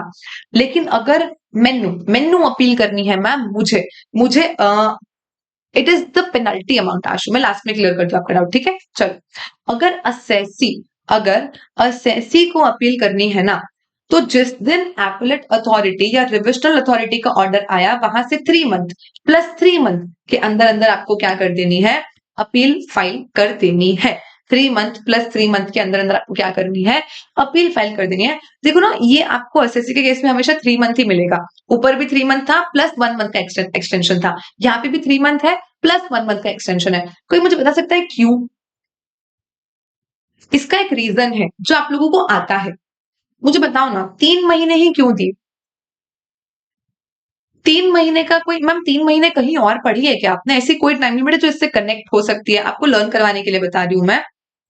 अपन ने ना डिमांड एंड रिकवरी चैप्टर में पढ़ा था, अगर आप लोगों को याद आ रहा है तो, कि जिस दिन अपना डिमांड ऑर्डर आता है ना, वहां से 3 महीने में अगर मैं डिमांड के पेमेंट्स नहीं करती हूं तो मेरी रिकवरी चालू हो जाती है। ऐसा मैंने पढ़ाया था, आपको याद है क्या? नो प्रियांश, 3 महीने का लॉजिक बताती हूं, लर्न हो जाएगा एक बार में, कभी नहीं भूलोगे कि हमको एसएससी को मैम ऊपर भी 3+1 दिया, यहाँ पे 3+3 दिया, बट ये 3 का क्या सेंस है मैम? तो डिमांड रिकवरी चैप्टर में मैंने पढ़ाया था, इफ यू रिमेंबर सेक्शन 78 79, कि अगर डिमांड ऑर्डर आने के 3 महीने में आप पेमेंट्स नहीं कर देते हो ना, तो क्या हो जाएगा? आपकी रिकवरी चालू हो जाएगी। सो नाउ यू अंडरस्टैंड कि ये जो सेक्शन 73, 74 के एडजुडिकेशन ऑर्डर्स वगैरह आते हैं, तो 3 महीने का टाइम है हमारे पास कि 3 महीने में या तो आप क्या करो, अपील फाइल कर दो, 3 महीने में या तो आप पेमेंट कर दो। अगर आपने ना पेमेंट किया ना अपील किया तो अल्टीमेटली 78, 79 सेक्शन बीच में आ जाएगा और क्या चालू हो जाएगी, आपकी रिकवरी चालू हो जाएगी। देखो, रिकवरी चालू होने के बाद भी आपके पास ये एक्सटेंशन पीरियड है। आप चाहो तो डिपार्टमेंट को रिक्वेस्ट करके इस एक्सटेंशन पीरियड में शायद अपील फाइल कर भी सकते हो, रिकवरी स्टे भी हो जाएगी। हाउएवर वो सब लंबा लंबा बात का प्रोसीजर है। अगर एक्सटेंशन में जाते हो तो if we do not consider extension, then generally to be understand कि ऑर्डर आने के बाद 3 महीने हैं अपने पास, या तो चुपचाप 3 महीने में पेमेंट करो, नहीं तो रिकवरी चालू हो जाएगी, नहीं तो 3 महीने में अपील कर दो। अपील फाइल करते हो तो यूं भी रिकवरी स्टे हो ही जाती है। अब अपील के ऑर्डर के हिसाब से फिर अपन आगे काम करेंगे तो रिकवरी चालू होगी नहीं। बोलो समझ में आया? ये एक लॉजिक से कि आपको सारी टाइम लिमिट्स एक साथ याद हो गई, कभी कंफ्यूजन ही नहीं होगा कि हाँ मैम, एडजुडिकेटिंग अथॉरिटी से एपेलेट में भी 3 महीने, एपेलेट से ट्रिब्यूनल में भी 3 महीने, डिमांड वहां भी 3 महीने ही होगा ना मैम, क्योंकि अगर 3 महीने में पेमेंट किया तो ठीक, नहीं तो अपील किया तो ठीक, कुछ नहीं किया तो रिकवरी चालू हो जाएगी। बोलो यस मैम। परफेक्ट। चलिए, तो अब यहाँ पे भी सब सेम टू सेम अमेंडमेंट से अब सब कुछ स्ट्रीमलाइन कर दिया है। ऊपर अपन ने पढ़ाई था वो सब यहाँ पे पहले नहीं लिखा हुआ था, but it's all same now. ये ना रजिस्ट्रार अलाउज वाला पॉइंट ऊपर नहीं लिखा हुआ है, लेकिन वहां पे भी अप्लाई होता है। तो इफ यू वांट आप यहाँ पे लिख दो मैनुअल के केस में कि है ना, आपको जब भी मैनुअल अपील करनी है, आपको जब भी मैनुअल अपील करनी है, रजिस्ट्रार अलाउ करता है ना, तभी होती है। मतलब ये एक कॉमन पॉइंट है, मैंने नीचे तो लिखा है लेकिन आप यहाँ पे भी लिख दो, जस्ट इन केस आपको कभी मॉड्यूल पढ़ते टाइम डाउट ना आ जाए कि मैम आपने यहाँ क्यों नहीं लिखा है। इट्स अ कॉमन पॉइंट कि जब भी हमें मैनुअल अपील करनी होती है ना, तो रजिस्ट्रार अलाउ करना चाहिए। एंड बाकी वो सेम टू सेम केसेस है, ठीक है, कि हम बोलते हैं कि नॉर्मली तो आपको इलेक्ट्रॉनिकली ही अपील फाइल करनी है, नॉर्मली तो आपको इलेक्ट्रॉनिकली ही अपील फाइल करनी है। मैन्युअली अगर रजिस्ट्रार अलाउ करता है, वो भी उन्हीं सिचुएशंस में जब आपके पास इलेक्ट्रॉनिकली अवेलेबल नहीं है ऑर्डर, या तो फिर हम बोलते हैं कि कमिश्नर ने नोटिफाई कर रखा है, वैसे सारे केसेस में तुरंत से प्रोविजनल एक्नॉलेजमेंट इशू हो जाएगा। अगर मैनुअल फाइल करते हो तो 7 दिन के अंदर अंदर आपको कॉपी देनी है, फिर फाइनल, मतलब जो भी चीजें अपन ने सेक्शन 107 में पढ़ी है वो ditto same to same government ने अमेंडमेंट लाके यहाँ पे भी इंसर्ट कर दी है, सेम टू सेम। आप चाहो तो ये पूरी चीज को लिख सकते हो सेम एज सेक्शन 107 का, जो मैंने आपको अभी ऊपर प्रोसीजर पढ़ाया कि मैम अगर मैन्युअली करते हैं तो फिर तुरंत प्रोविजनल होगा, 7 दिन में कॉपी दोगे तो प्रोविजनल ही फाइनल, और वही आपका डेट ऑफ फाइलिंग अपील बन जाएगा। 7 दिन के बाद दोगे तो जिस दिन आप कॉपी दोगे उस दिन फिर आपका डेट ऑफ फाइलिंग एप्लीकेशन माना जाएगा। हाउएवर मैम, इलेक्ट्रॉनिकली केस में कोई झंझट ही नहीं, क्योंकि इलेक्ट्रॉनिकली जिस दिन फाइल करते हैं वही प्रोविजनल, वही फाइनल, वही डेट ऑफ एप्लीकेशन, सब कुछ सेम टू सेम। बोलो हाँ मैम। तो ये कुछ नया नहीं है, ये पूरी सेम टू सेम चीज जो मैंने आपको ऊपर पढ़ाई वही यहाँ पे भी एप्लीकेबल है।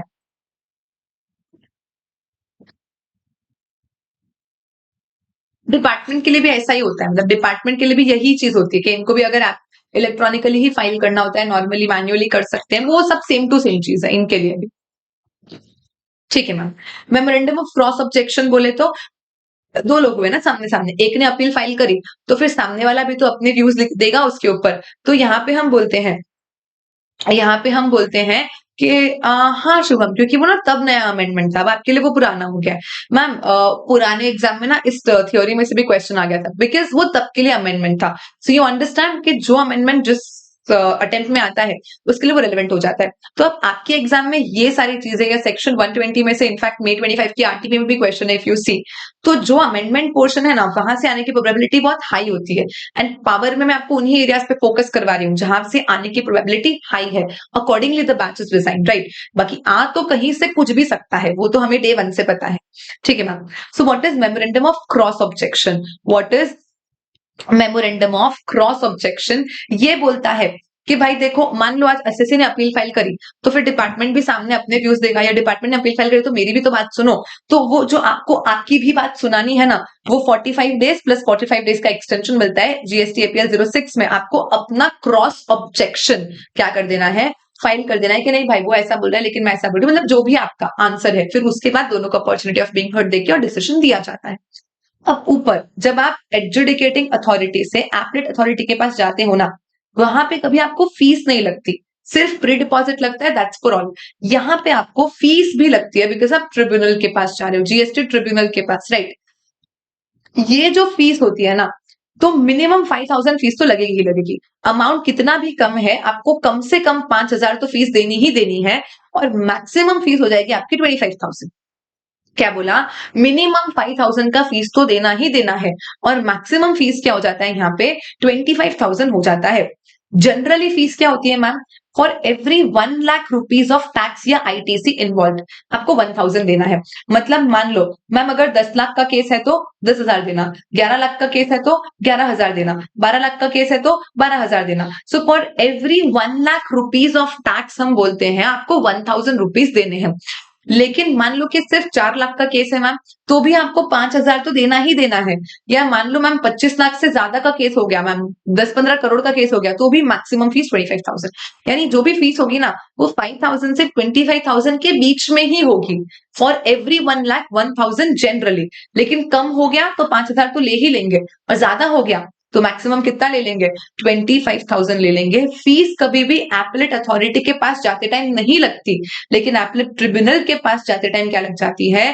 फीस लग जाती है। बोलो हाँ मैम। और अगर आप लोग को ध्यान में हो तो पता है अपन शेड्यूल 3 जीएसटी में देखते हैं ना कि कोर्ट ट्रिब्यूनल जो भी फीस चार्ज करता है वो जीएसटी में सप्लाई नहीं गिनते हैं, अपन नेगेटिव लिस्ट में ले लेते हैं। तो ये जो एफबी चेंजेस के अपन ने पॉइंट पढ़े थे ना, ये उसका एक पॉइंट है। इस फीस के ऊपर वापस से जीएसटी नहीं लगता है। क्यों मैम? क्योंकि ये फीस शेड्यूल 3 में फॉलो जाती है ना। जो भी फीस हम कोर्ट या ट्रिब्यूनल में पे करते हैं उसके ऊपर जीएसटी नहीं लगता है। तो हम ये जो फीस जीएसटी ट्रिब्यूनल को पे करते हैं इसके ऊपर भी आपको फीस के ऊपर और जीएसटी देने की जरूरत नहीं होती है। क्यों मैम? क्योंकि ये शेड्यूल 3 में कवर हो जाता है। ये बस ऐसी एक्स्ट्रा पॉइंट, जनरल पॉइंट दिमाग में आया तो आपको भी बता दिया। ठीक है मैम। यहाँ पे प्री डिपॉजिट क्या होता है? एग्जैक्टली डबल हो जाता है। तो मतलब जब मैम हम लोग एपलेट अथॉरिटी के पास जाते हैं तब 10% मैक्सिमम 25 करोड़, यहाँ पे 20% मैक्सिमम 50 करोड़। ये सीजीएसटी एक्ट है, ये सीजीएसटी एक्ट है। ठीक है, तो मैम सेम टू सेम क्या हो जाता है? एसजीएसटी एक्ट में भी एप्लीकेबल हो जाएगा। परसेंटेज आपको डबल नहीं करना है, लेकिन एब्सोल्यूट फिगर डबल होके क्या हो जाएगी? आईजीएसटी एक्ट में 100 करोड़ हो जाएगी। देखो जो एडमिटेड अमाउंट है ना वो तो यहाँ दोबारा से लिखने की जरूरत है ही नहीं। जो भी आप एडमिट कर चुके हो, वो एडमिटेड अमाउंट तो आपको एनी विच वेज भी 100% पे करना है। इसमें तो आपको डाउट या क्वेश्चन होना ही नहीं चाहिए। आई एम सेइंग कि जो अमाउंट आप डिस्प्यूट करे जा रहे हो कि अब एपलेट अथॉरिटी ने भी ऑर्डर दे दिया, उसके सामने ट्रिब्यूनल पे आप इसके ऑर्डर के सामने भी अगर कुछ एडमिट करते हो तो उधर ही भर के गवर्नमेंट को फ्री हो जाओ। लेकिन अगर आप कुछ डिस्प्यूट करते हो, अगर आप कुछ डिस्प्यूट कर देते हो ना, तो disputed tax, again not the full amount but disputed tax का 20% या 50 crore under CGST which becomes double under IGST, आपको डिपार्टमेंट को पे कर ही देना है। रिफंड आपको, अगेन अगर आप जीत जाते हो केस तो 9% पर एनम के साथ आपको रिफंड मिल जाता है। Ma'am what do you mean by tax और आईटीसी? केसेस दो तरीके से हो सकते हैं ना आशु, या तो मैंने टैक्स भरा नहीं, कम भरा, उसको लेके केस है, या मैंने ज्यादा आईटीसी ले लिया, गलत आईटीसी ले लिया, उसको लेके केस है। तो व्हाटएवर, मान लो कि डिपार्टमेंट बोलता है कि मैंने 50 लाख का गलत आईटीसी ले लिया, मैं बोल रही हूँ मैंने गलत आईटीसी नहीं लिया, उसका केस है। तो 50 लाख फॉर एवरी 1,01,000, तो 50 लाख के लिए 50,000, लेकिन मैक्सिमम तो 25,000 ही देना है, तो बस I will give that amount only. Understand? या तो केस ये हो सकता है कि डिपार्टमेंट बोलता है कि तुमको टैक्स भरना है, बट आई एम सेइंग कि मुझे तो टैक्स भरना ही नहीं है, तो यहाँ पे भी क्या हो जाएगा? टैक्स है चाहे आईटीसी है, जो भी है, टैक्स है चाहे आईटीसी है, जो भी अमाउंट है, आपको क्या कर देना है? फॉर एवरी 1,01,000 कम से कम 5,000, ज्यादा से ज्यादा 25,000 यहाँ पे फीस लग जाएगी। Yes, this is an addition to the amount, क्योंकि आप केसेस जीतते हो तो आपको सब कुछ वापस मिल जाता है, हारते हो तो चला ही जाएगा, जो भी एडिशनली पे करना है। ये तो सिर्फ आपने 10-20% भरा है, बाकी का तो यू भी भरना ही है। तो if you win the cases you get everything back, if you lose the cases the amount stage with them. Right ma'am, समझ गए?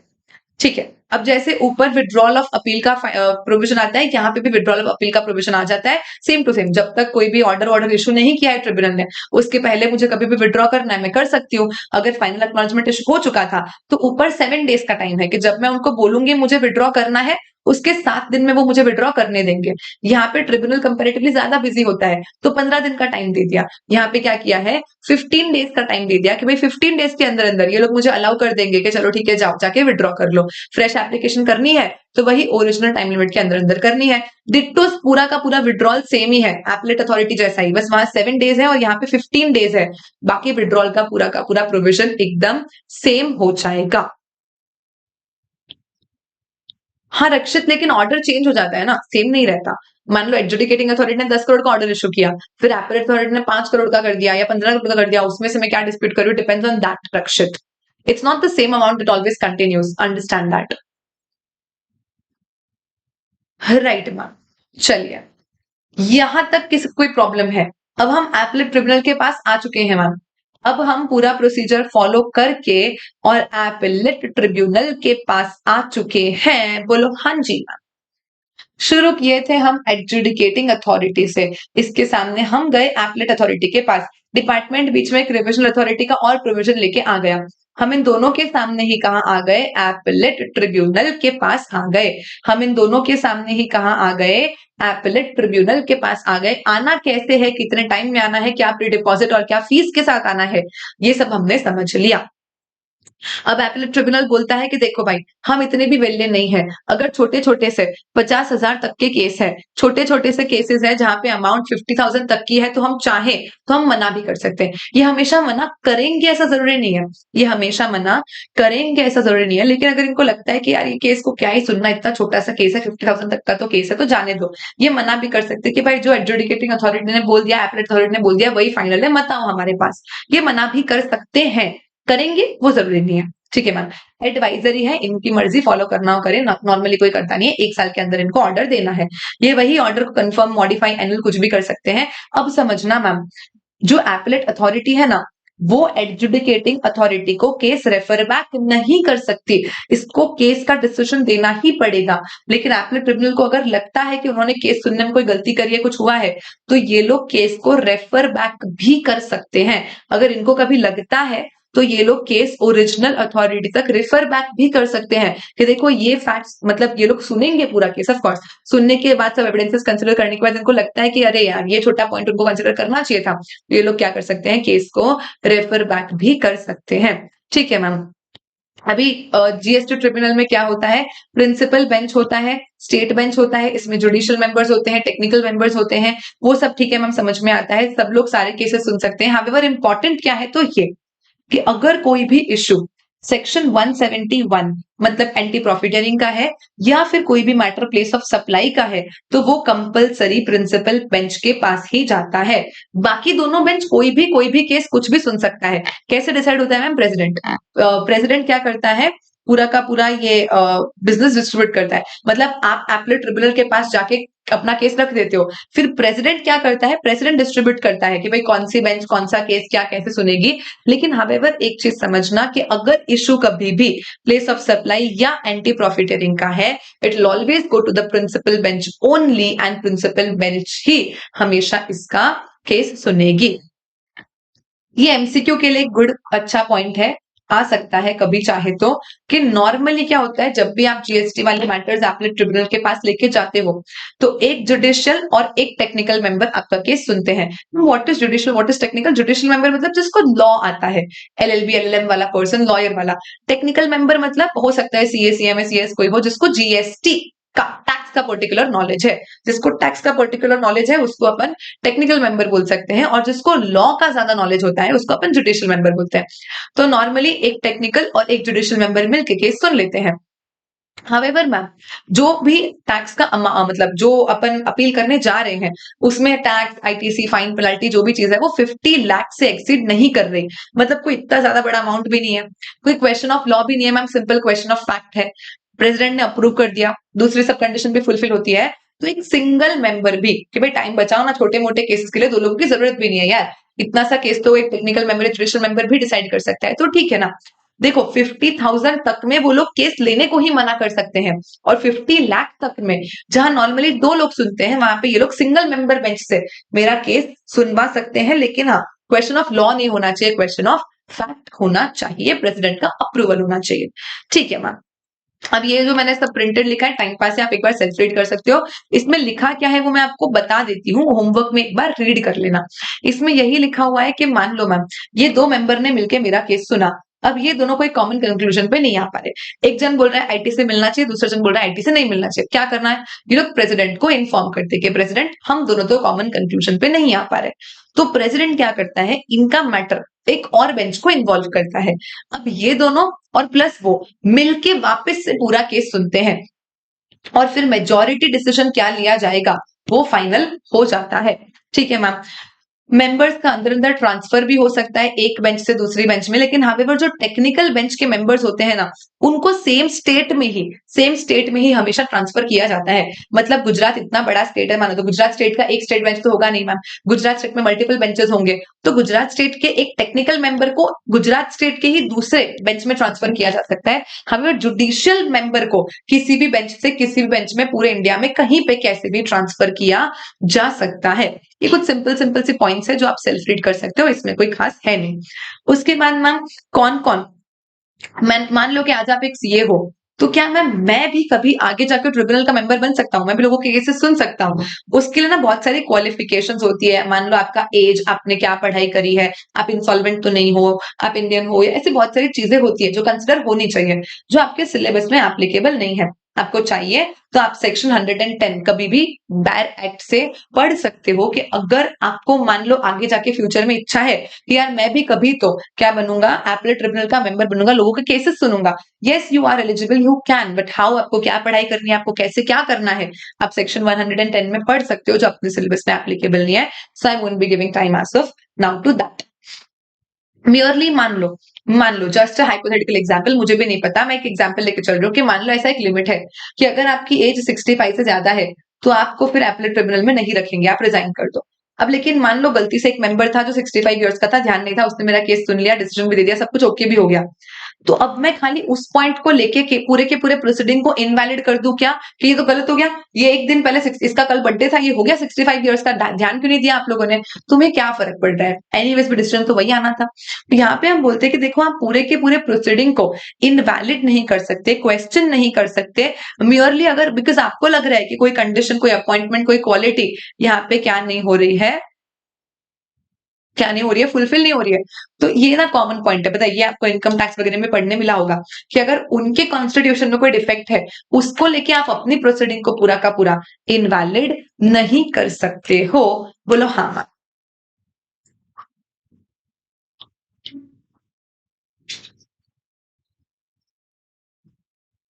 समझ गए। तो बस अब एक अमेंडमेंट और पढ़ना है, उसके अलावा तो अब क्या है, पूरा ही चैप्टर टाइम पास बचा है। ये एक अमेंडमेंट और क्या बोल देता है, उसके पहले हम हायरार्की में जो बचा है वो सुनो। तो मैम, एडजुडिकेटिंग अथॉरिटी के सामने हम गए एपलेट अथॉरिटी के पास, एपलेट अथॉरिटी से हम गए ट्रिब्यूनल के पास, ट्रिब्यूनल में हमने प्रिंसिपल बेंच देख लिया, हमने स्टेट बेंच देख लिया मैम, एंड अब अल्टीमेटली स्टेट बेंच के सामने जाना है तो हम जाएंगे हाई कोर्ट के पास, और प्रिंसिपल बेंच से और हाई कोर्ट से, दोनों जगह से हम सीधा कहां चले जाते हैं, सुप्रीम कोर्ट में चले जाते हैं। अब हाई कोर्ट में मैम केस तभी आएगा जब अगर क्वेश्चन ऑफ लॉ इन्वॉल्व होगा, केस सिर्फ और सिर्फ तभी आएगा जब एक क्वेश्चन ऑफ लॉ इन्वॉल्व होगा। अगर कभी भी सिर्फ क्वेश्चन ऑफ फैक्ट का केस है तो जीएसटी के केसेस के लिए appellate tribunal is the last, appellate tribunal last authority है जो क्वेश्चन ऑफ फैक्ट सुनती है जीएसटी में। उसके बाद क्वेश्चन ऑफ लॉ के लिए आप आगे हाई कोर्ट में जा सकते हो, 180 डेज के अंदर अपील करनी है, टाइम लिमिट का कोई एक्सटेंशन नहीं है, हाई कोर्ट चाहे तो कभी भी आपका केस एडमिट कर सकता है, code of civil procedures apply होगा, एटलीस्ट 2 या 2 से ज्यादा जज आपका केस सुनेंगे, और यहाँ पे आपको पूरा का पूरा 100% टैक्स एंड डिस्प्यूट सब कुछ प्री डिपॉजिट दे देना पड़ता है। ठीक है मैम। अगर फिर हाई कोर्ट सर्टिफाई करे कभी भी कि हाँ ये केस फिट है और सुप्रीम कोर्ट में जाने के लिए, तो ही वो केस सुप्रीम कोर्ट में आएगा, वरना फालतू में सुप्रीम कोर्ट का टाइम वेस्ट नहीं करने का। अगर प्रिंसिपल बेंच के सामने क्वेश्चन ऑफ लॉ है, आप आ सकते हो सुप्रीम कोर्ट में, इनका तो पूरा जैसे सुप्रीम कोर्ट के सिविल प्रोसीजर कोड अप्लाई होते हैं वैसे अप्लाई होगा, कोई टाइम लिमिट नहीं है, जैसा जब भी सुप्रीम कोर्ट चाहे आपका केस एडमिट कर सकती है, अगेन वही 100% प्री डिपॉजिट होता है, तो उसके बाद आपके केसेस एक्सेप्ट होते हैं, 3 महीने के अंदर अंदर रेक्टिफाई कर सकते हैं एरर। देखो, वापस केस सुनना is not equal to rectification, case का ऑर्डर आ चुका है, मान लो उस ऑर्डर में लिखने में कोई गलती हो गई, मुझे कोई डिसीजन चेंज नहीं करना, डिसीजन मुझे वही रखना है, ऑर्डर में कोई गलती हो गई, कोई स्पेलिंग मिस्टेक हुई, कोई कॉमा गलत लग गया, एक जीरो गलत लग गया, कुछ भी ऐसा है, एपरेंट मिस्टेक है, तो वो मिस्टेक ऑर्डर से 3 महीने में कभी भी रेक्टिफाई करी जा सकती है। मैम मेरे पास इतना टाइम नहीं है, मेरे पास इतना टाइम नहीं है कि मैं खुद जाऊं और मेरे केस में वहां पे हियरिंग में खड़ी रहूं, क्या मैं मेरे बिहाफ पे किसी को भेज सकती हूँ? हाँ, आप खुद जा सकते हो, अपने रिलेटिव को भेज सकते हो, अपने एक एम्प्लॉय को भेज सकते हो, advocate, CA, cost accountant, CS, GST practitioner, कोई इंडिविजुअल गेजेटेड टैक्स ऑफिसर है, ये जो भी ये जो भी लोग हैं ना यहाँ पे मेंशन्ड है, इनमें से मैं किसी को भी अपना ऑथराइज्ड रिप्रेजेंटेटिव बना के और भेज सकती हूँ मुझे रिप्रेजेंट करने के लिए। बस अगर मान लो ये कोई गवर्नमेंट गैजेटेड ऑफिसर है, अपने रिटायरमेंट के बाद जा रहा है, तो वो रिटायर होना चाहिए, वो डिसमिस्ड या रिमूव्ड नहीं होना चाहिए, मतलब गवर्नमेंट ने उसको निकाल नहीं दिया होना चाहिए सर्विस से। उसका टर्म खत्म हो गया या उसने रिजाइन कर दिया तो 1 ईयर के बाद चलेगा, और उसको निकाल दिया गया था अगर गवर्नमेंट सर्विस से तो वो नहीं चलेगा। या तो मान लो कि खुद ही कन्विक्टेड है, हाइला मैम खुद ही सप्लाई रिलेटेड किसी डिस्प्यूट में कन्विक्ट हो चुका है, मतलब भाई तू पहले खुद का तो मैटर सॉल्व कर ले, फिर मेरे को जाके रिप्रेजेंट कर लेना, या ऑलरेडी गिल्टी ऑफ मिसकंडक्ट है, इंसॉल्वेंट है, तो ये लोग जाके मुझे क्या नहीं कर सकते, रिप्रेजेंट नहीं कर सकते हैं। ठीक है मैम। उसके बाद सेक्शन 121 टाइम पास है, पिट्स खड्डे में जाके गिरो। पिट्स बोले तो खड्डे, पिट्स बोले तो खड्डे में जाके गिरो, लेकिन इन 4 डिसीजंस के लिए आप आगे अपील नहीं कर सकते, जो डिसीजन आया वही फाइनल होगा। Order sanctioning, P for prosecution, I for section 180 में आपको इंस्टॉलमेंट के लिए मना कर दिया डिपार्टमेंट ने, आपका केस ट्रांसफर कर दिया गया है, आपका केस ट्रांसफर कर दिया गया है एक ऑफिसर से दूसरे ऑफिसर के पास, या तो फिर मान लो एस से आपका डॉक्यूमेंट्स वगैरह सीज सब कुछ कर दिया है, आपको वापस मिल जाता है विशाल वो जो आपने पे किया है। ठीक है मैम। तो ये सारे सिचुएशंस में आप वापस से जाके अपील को फाइल नहीं कर सकते हो, जो ऑर्डर आ गया अथॉरिटी से वो फाइनल ऑर्डर रहेगा, कुछ नहीं है, प्योर थियोरी है, आपको याद कर लेनी है कि इन 4 केसेस के लिए हम कभी भी जाके अपील नहीं कर सकते। हावेवर आपके एग्जाम में ये आने का चांस नहीं है, आपके एग्जाम में अगर आता है तो आएगा सेक्शन 120। सेक्शन 120 बोलता है कि डिपार्टमेंट जाके अपील कब नहीं फाइल करेगा।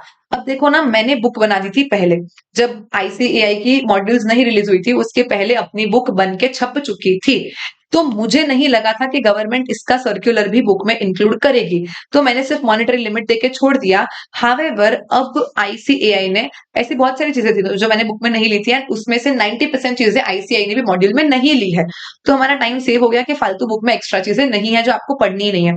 1-2 पॉइंट है हावेवर जो आईसीआई ने बुक में ले लिए हैं, पर मैंने नहीं लिए थे। उसमें से एक ये वाला पॉइंट है, मैंने अमेंडमेंट शीट में ऑलरेडी टेलीग्राम पे शेयर कर दिया है इसको। मैं आपको एक बार अमेंडमेंट शीट से ये टॉपिक पढ़ा देती हूँ, जिसको भी नहीं पता है तो सीए रिद्धि बागमार जो अपना मेन टेलीग्राम चैनल है, वहां पे मैंने ना अमेंडमेंट शीट शेयर करी है। उसमें एक सेक्शन 120 में आपको ये 2 पेज का क्लेरिफिकेशन क्या करना है, अपनी बुक में ऐड कर लेना है। आरटीपी मे 25 में इसके रिलेशन में एक क्वेश्चन भी है। ये क्या बोलता है पता है, कि ऑलरेडी ना बहुत लोड है, ऑलरेडी क्या है, बहुत लोड है अपने पास, तो फालतू में छोटे छोटे मैटर के लिए एटलीस्ट डिपार्टमेंट्स तो अपील ना फाइल करे। देखो हम लोगों को तो मना नहीं कर सकते, मतलब अगर मुझे दुख है मैं जाके अपील फाइल करूं, डिपार्टमेंट मुझे तो एटलीस्ट मना नहीं कर सकता। डिपार्टमेंट अपने ऑफिसर्स को बोल सकता है ना कि यार तुम तो समझो नॉन कॉम्प्लेक्स मैटर है, छोटे मोटे से केसेस है तो जाने दो ना, बिकॉज तुम अपील करोगे, जज का फीस उतना टाइम वगैरह देंगे, उससे ज्यादा रिकवरी भी नहीं होगा, सो लेट इट बी। तो यहाँ पे हम बोलते हैं कि देखो, अगर मान लो आपको जाना है एपलेट अथॉरिटी के सामने, जब डिपार्टमेंट एपलेट ट्रिब्यूनल के पास जाता है, 20 लाख तक के अमाउंट है ना, तो लेट इट बी, मत जाओ। हाई कोर्ट तक जाना है, 1 करोड़ के अमाउंट है, लेट इट बी, मत जाओ। सुप्रीम कोर्ट तक जाना है, 2 करोड़ के अमाउंट है, लेट इट बी, मत जाओ। And this is total tax, total, ये कोई सीजीएसटी ऐसा नहीं है कि मैम सी प्लस ये करके डबल हो जाएगा, नहीं, टोटल टैक्स की ही बात कर रहे हैं हम यहाँ पे, कि टोटल अमाउंट, जो टोटल अमाउंट इन्वॉल्व है वो 20 लाख, 1 करोड़, इसको लर्न कर लेना। डेफिनेटली मेरे को फुल फीलिंग है इसमें से कुछ ना कुछ एग्जाम में आ सकता है। तो मैम ट्रिब्यूनल के पास जाना है तो 20 लाख, हाई कोर्ट के पास 1 करोड़, और बोलते कि देखो छोटा केस है ना, डिपार्टमेंट को मना कर दे कि डिपार्टमेंट तुम तो छोड़ो यार, 2 करोड़ के लिए सुप्रीम कोर्ट को कहां परेशान कर रहे हो, ऑलरेडी सुप्रीम कोर्ट के पास कितने केसेस पेंडिंग है। हावेवर हम बोलते हैं, अच्छा मैम एक और डाउट है कि मान लो मैम टैक्स तो था मान लो 1.7 करोड़ का, इंटरेस्ट था 30 लाख का, पेनल्टी था 50 लाख का, तो मैम सबका टोटल मिला के 2 करोड़ देखना है कि खाली टैक्स 2 करोड़ देखना है? द आंसर इज खाली टैक्स 2 करोड़ देखना है। तो मैम अगर टैक्स है वो विदाउट इंटरेस्ट है, तो हमें सिर्फ टैक्स ही देखना है, एग्रीगेट टैक्स, मतलब CGST, SGST, IGST, compensation cess, सारे टैक्सेस मिला के हमको 20 लाख, 1 करोड़ और 1 करोड़ का लिमिट देखना है कि इससे कम के अमाउंट्स है तो हम हमारे ऑफिसर्स को, मतलब डिपार्टमेंट अपने ऑफिसर्स को बोल रहा है कि तुम तो छोड़ो यार, तुम तो जाने दो, मत करो अपील फाइल। लेकिन मैम वो जो अपील कर रहे हैं ना वो टैक्स के लिए है ही नहीं, टैक्स तो मान लो मैं भरने तैयार हूँ, मैं पेनल्टी भरने तैयार नहीं हूँ, उनको जो अपील करनी है वो पेनल्टी के लिए करनी है, मान लो only interest, only penalty, only late fees, तो फिर आप ओनली यही अमाउंट गिनो, मतलब फिर ये देख लो कि 20 लाख 1 करोड़ 2 करोड़ तक नहीं है। अगर टैक्स प्लस पेनल्टी दोनों है ना, तो आप सिर्फ टैक्स देखोगे, पेनल्टी नहीं देखोगे। पर मैम टैक्स साथ में है ही नहीं, हम बोल रहे हैं टैक्स साथ में है ही नहीं मैम, हम तो सिर्फ इंटरेस्ट पेनल्टी लेट फीस वगैरह के लिए डिपार्टमेंट अपील करने जा रहा है, तो फिर इंटरेस्ट पेनल्टी लेट फीस और ये वाली फिगर्स ही देख लेंगे 20 लाख 1 करोड़ 2 करोड़ तक, ठीक है मैम। और रिफंड है तो वही रिफंड का केस देख लो 20 लाख 1 करोड़ 2 करोड़ तक, राइट मैम। हावेवर यहाँ पे हम बोलते हैं कि ये कुछ सिचुएशंस है जहां पे अगर 20 लाख 1 करोड़ और 2 करोड़ के कम भी अमाउंट है ना, फिर भी ऑफिसर चाहे तो अपील कर सकता है, वहां पे ये मॉनेटरी लिमिट्स अप्लाई नहीं होगी। क्या बोला मैम? कुछ सिचुएशंस है जहां पे मॉनेटरी लिमिट्स अप्लाई नहीं होगी। कौन से सिचुएशंस मैम? मान लो हमने ऐसा कोई काम कर दिया जो कॉन्स्टिट्यूशन ऑफ इंडिया के भी अल्ट्रा वायर्स हो गया, हमने क्या ऐसा कोई काम कर दिया जो कॉन्स्टिट्यूशन ऑफ इंडिया के भी अल्ट्रा वायर्स हो गया, या तो मैम हम बोलते हैं कि कोई रूल्स रेगुलेशंस है जो जीएसटी लॉ के अल्ट्रा वायर्स हो रहे हैं, या तो फिर हम बोल सकते हैं कि हमने कोई नोटिफिकेशन है, ऑर्डर है, इंस्ट्रक्शन वगैरह है जो अल्ट्रा वायर्स हो रहे हैं। Basically question of law involve हो गया है ना यहाँ पे, एज सच कि हम जो काम कर रहे हैं वो लॉ के अल्ट्रा वायर्स जा रहा है, ऐसा कुछ। या तो मैम जो मैटर है ना, इसको लर्न करना, हाँ इसको लर्न करना कि ये जो मैटर्स है, क्योंकि क्वेश्चन में वो हो सकता है कि आपको अमाउंट तो दे दे 1 करोड़ 2 करोड़ से कम, पर अगर ऐसा बोल दे तो कि मैटर वैल्यूएशन रिलेटेड है, classification, refund, place of supply, या तो फिर notification, circular, order, instruction, act, rule के इंटरप्रिटेशन रिलेटेड है ना, तो फिर मॉनेटरी लिमिट गई भाड़ में। आप 1 लाख के लिए भी जाओ, जाके अपील फाइल करो, कोई प्रॉब्लम नहीं है। मैं एक क्वेश्चन करवाती हूँ अभी आपको, आरटीपी में 25 में है इसका एक क्वेश्चन, वो दिखा देती हूँ। उसके अलावा तो कोई और क्वेश्चन अपने पास है नहीं प्रैक्टिस करने के लिए इसका। हावेवर इन चीजों में से इसको आपको लर्न ही करना पड़ेगा और कोई वे आउट नहीं है कि अगर इसमें से कोई भी मैटर है ना, तो जो मॉनेटरी लिमिट है वो भाड़ में गई, आप जाओ और जाके अप्लाई करो, मतलब डिपार्टमेंट को बोल रहे हैं कि जाओ जाके डिपार्टमेंटल अपील करो, इससे कम अमाउंट पे भी करना है तो, ठीक है मैम।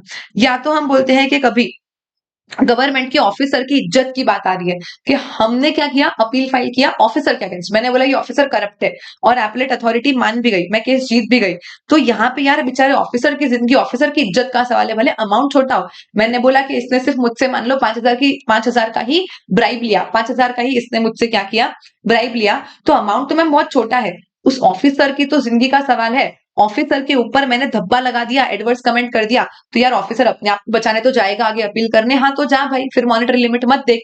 या तो किसी और केस में हमको लगता है कि यार ये जरूरी है, इंडिया के रेवेन्यू इंटरेस्ट के लिए ये जरूरी है, तो ठीक है, अगर आपको लग रहा है ऑफिसर को जेन्युइनली, तो करो फिर अपील फाइल, नहीं मना करेंगे। हावेवर जनरली छोटे मोटे अमाउंट के लिए मत अपील फाइल करो, फालतू केसेस मत बढ़ाओ, ऐसा डिपार्टमेंट अपने ऑफिसर्स को ही बोल रही है इन सेक्शन 120।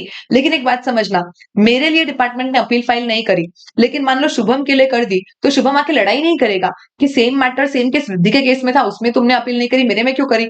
हो सकता है शुभम के केस में उनको रेवेन्यू इंटरेस्ट में लगा हो और उन्होंने कर दी हो। मतलब हम बोल रहे हैं कि मॉनेटरी लिमिट्स ना ऑफिसर को सिमिलर सिचुएशंस में, सेम सिचुएशंस में प्रिक्लूड नहीं करेगी कि इसके लिए अपील फाइल नहीं करे तो उसके लिए भी मत करो, ऐसा नहीं होता है। आप रिपीटेड ऑफेंसेस करोगे, मान लो या कोई और पर्सन आपके सिचुएशन में है, उनको लगता है पब्लिक इंटरेस्ट में, वो जाके अपील कर सकते हैं, you can not stop them. Are you understanding? This is section 120 का अमेंडमेंट जो वर्जन 5 ऑफ द बुक में नहीं है, सो प्लीज मेक श्योर कि आप अमेंडमेंट बुकलेट से ये 2 पेज का प्रिंट निकाल रहे हो, अटैच कर रहे हो, डेफिनेटली एग्जाम में आने की 99% प्रोबेबिलिटी बनती है। आरटीपी का एक क्वेश्चन है, मैं आपको दिखा देती हूँ, वैसे तो मैंने कल शेयर भी कर दिया था टेलीग्राम चैनल पे। ये आरटीपी ना आपके ग्रुप पे, टेलीग्राम पे और ड्राइव पे सब जगह पे मैंने शेयर कर दी है। इसमें ना पूरा सिंप्लीफाइड सोल्यूशन है, इसमें पूरा सिंप्लीफाइड सोल्यूशन है। क्या मैम? जैसे ना आरटीपी के कुछ क्वेश्चंस एकदम रिपीटेड नेचर के हैं, जैसे क्वेश्चन 18 है, क्वेश्चन 19 है, वो अपने क्वेश्चन बैंक में एज इट इज है, एज इट इज, मतलब जो वैल्यूएशन चैप्टर से क्वेश्चन 18 पूछा है आरटीपी में, खाली हो सकता है उन्होंने फिगर चेंज, इस क्वेश्चन में तो आई बिलीव उन्होंने फिगर भी चेंज नहीं किया, मतलब 1000 तो 1000, 4000 तो 4000, नाम बदला होगा, ditto same to same. Question 37 already question bank में है, तो वो कर लिया है, तो ठीक है, आप दोबारा से आरटीपी में स्किप भी कर सकते हो। सेम गोज विद क्वेश्चन 19, जो आरटीपी का क्वेश्चन 19 है वो इंपोर्टेशन एक्सपोर्टेशन चैप्टर का क्वेश्चन 36 है, फिगर्स अलग है, सोल्यूशन पूरा डिट्टो सेम टू सेम है। तो ये चीज हो गई। या एक ये प्योर थ्योरी क्वेश्चन, ये प्योर थ्योरी क्वेश्चन, ये आप स्किप भी कर दो, मान लो टाइम कम है आरटीपी में से, तो चलेगा, खाली ये सिनॉप्सिस देख लेना, आपको आइडिया आ जाएगा। लेकिन जो ग्रीन ग्रीन मार्क किए हैं ना, वो वाले क्वेश्चन तो करके ही जाना। ये चीज हमने May 24 में भी देखी, जब अमेंडमेंट ज्यादा थे तो आरटीपी में से ditto 2 question same to same exam में आए थे। वापस मुझे लग रहा है अंदर से कि May 25 की एग्जाम में, May 25 की आरटीपी से कुछ कुछ क्वेश्चन एक आध तो एटलीस्ट डिट्टो सेम आना चाहिए, तो करके जाना, मजा आएगा। ठीक है मैम। अभी अपन ये जो सेक्शन 120 का अमेंडमेंट है क्वेश्चन 14 में, एक बार शॉर्ट में मैं आपको यहाँ पे बता देती हूँ, बाद में आप आराम से बैठ के आरटीपी के साथ करना और सजेस्टेड आंसर भी पढ़ना। ठीक है मैम। ठीक है। In an appeal filed with high court by Prateek limited on the question where activity undertaken amongst supply और नॉट। क्वेश्चन क्या है? सप्लाई है कि नहीं, ऐसा अपन ने हाई कोर्ट में गए थे। अमाउंट इन्वॉल्व है 1.2 करोड़ का, इंटरेस्ट 60 लाख का, पेनल्टी 50 लाख की। डिपार्टमेंट हाई कोर्ट के ऑर्डर से खुश नहीं है, मतलब डिपार्टमेंट को हाई कोर्ट के आगे सुप्रीम कोर्ट में जाना है।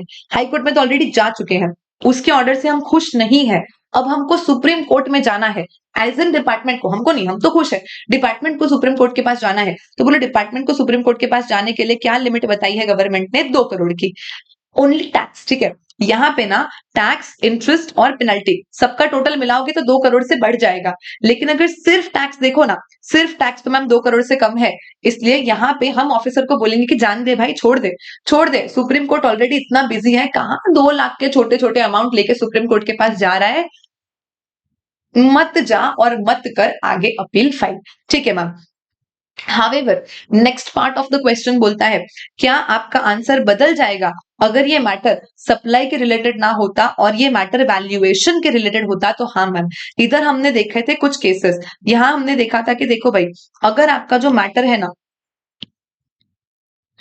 अगर आपका जो मैटर है वो valuation, classification, refund, place of supply या ऑफ नोटिफिकेशन सर्कुलर कुछ इंटरप्रिटेशन में गड़बड़ हो रही है, या ऑफिसर बेचारे की इज्जत पे धब्बा लग रहा है, इन सारे सिचुएशंस में तो तेल लेने गई मॉनेटरी लिमिट, जाओ जाके करो अपील, ऐसा हम ऑफिसर को बोल रहे हैं। मैम ये वैल्यूएशन का केस अगर हो जाता तो फिर हमें कोई मॉनेटरी लिमिट से मतलब नहीं रहती। अगर ये वैल्यूएशन का केस हो जाता तो मॉनेटरी लिमिट अप्लाई नहीं होती, और इस 1.2 करोड़ के टैक्स अमाउंट के साथ भी हम जाके अपील फाइल कर सकते थे। Are you understanding everyone? Say yes.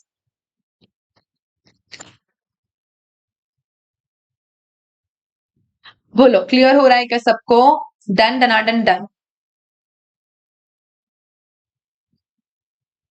ये अमेंडमेंट और एक वो जो अपना एंटी प्रॉफिटरिंग वाला पॉइंट है, या जो छोटे छोटे चेंजेस आए हैं, ये 2 चेंजेस अपील्स चैप्टर में ध्यान रखना। डेफिनेटली आरटीपी में भी क्वेश्चन आया है तो एग्जाम में आने की भी प्रोबेबिलिटी थोड़ी सी लग रही है, इसीलिए इंपॉर्टेंट है आप लोगों के लिए अपील्स चैप्टर।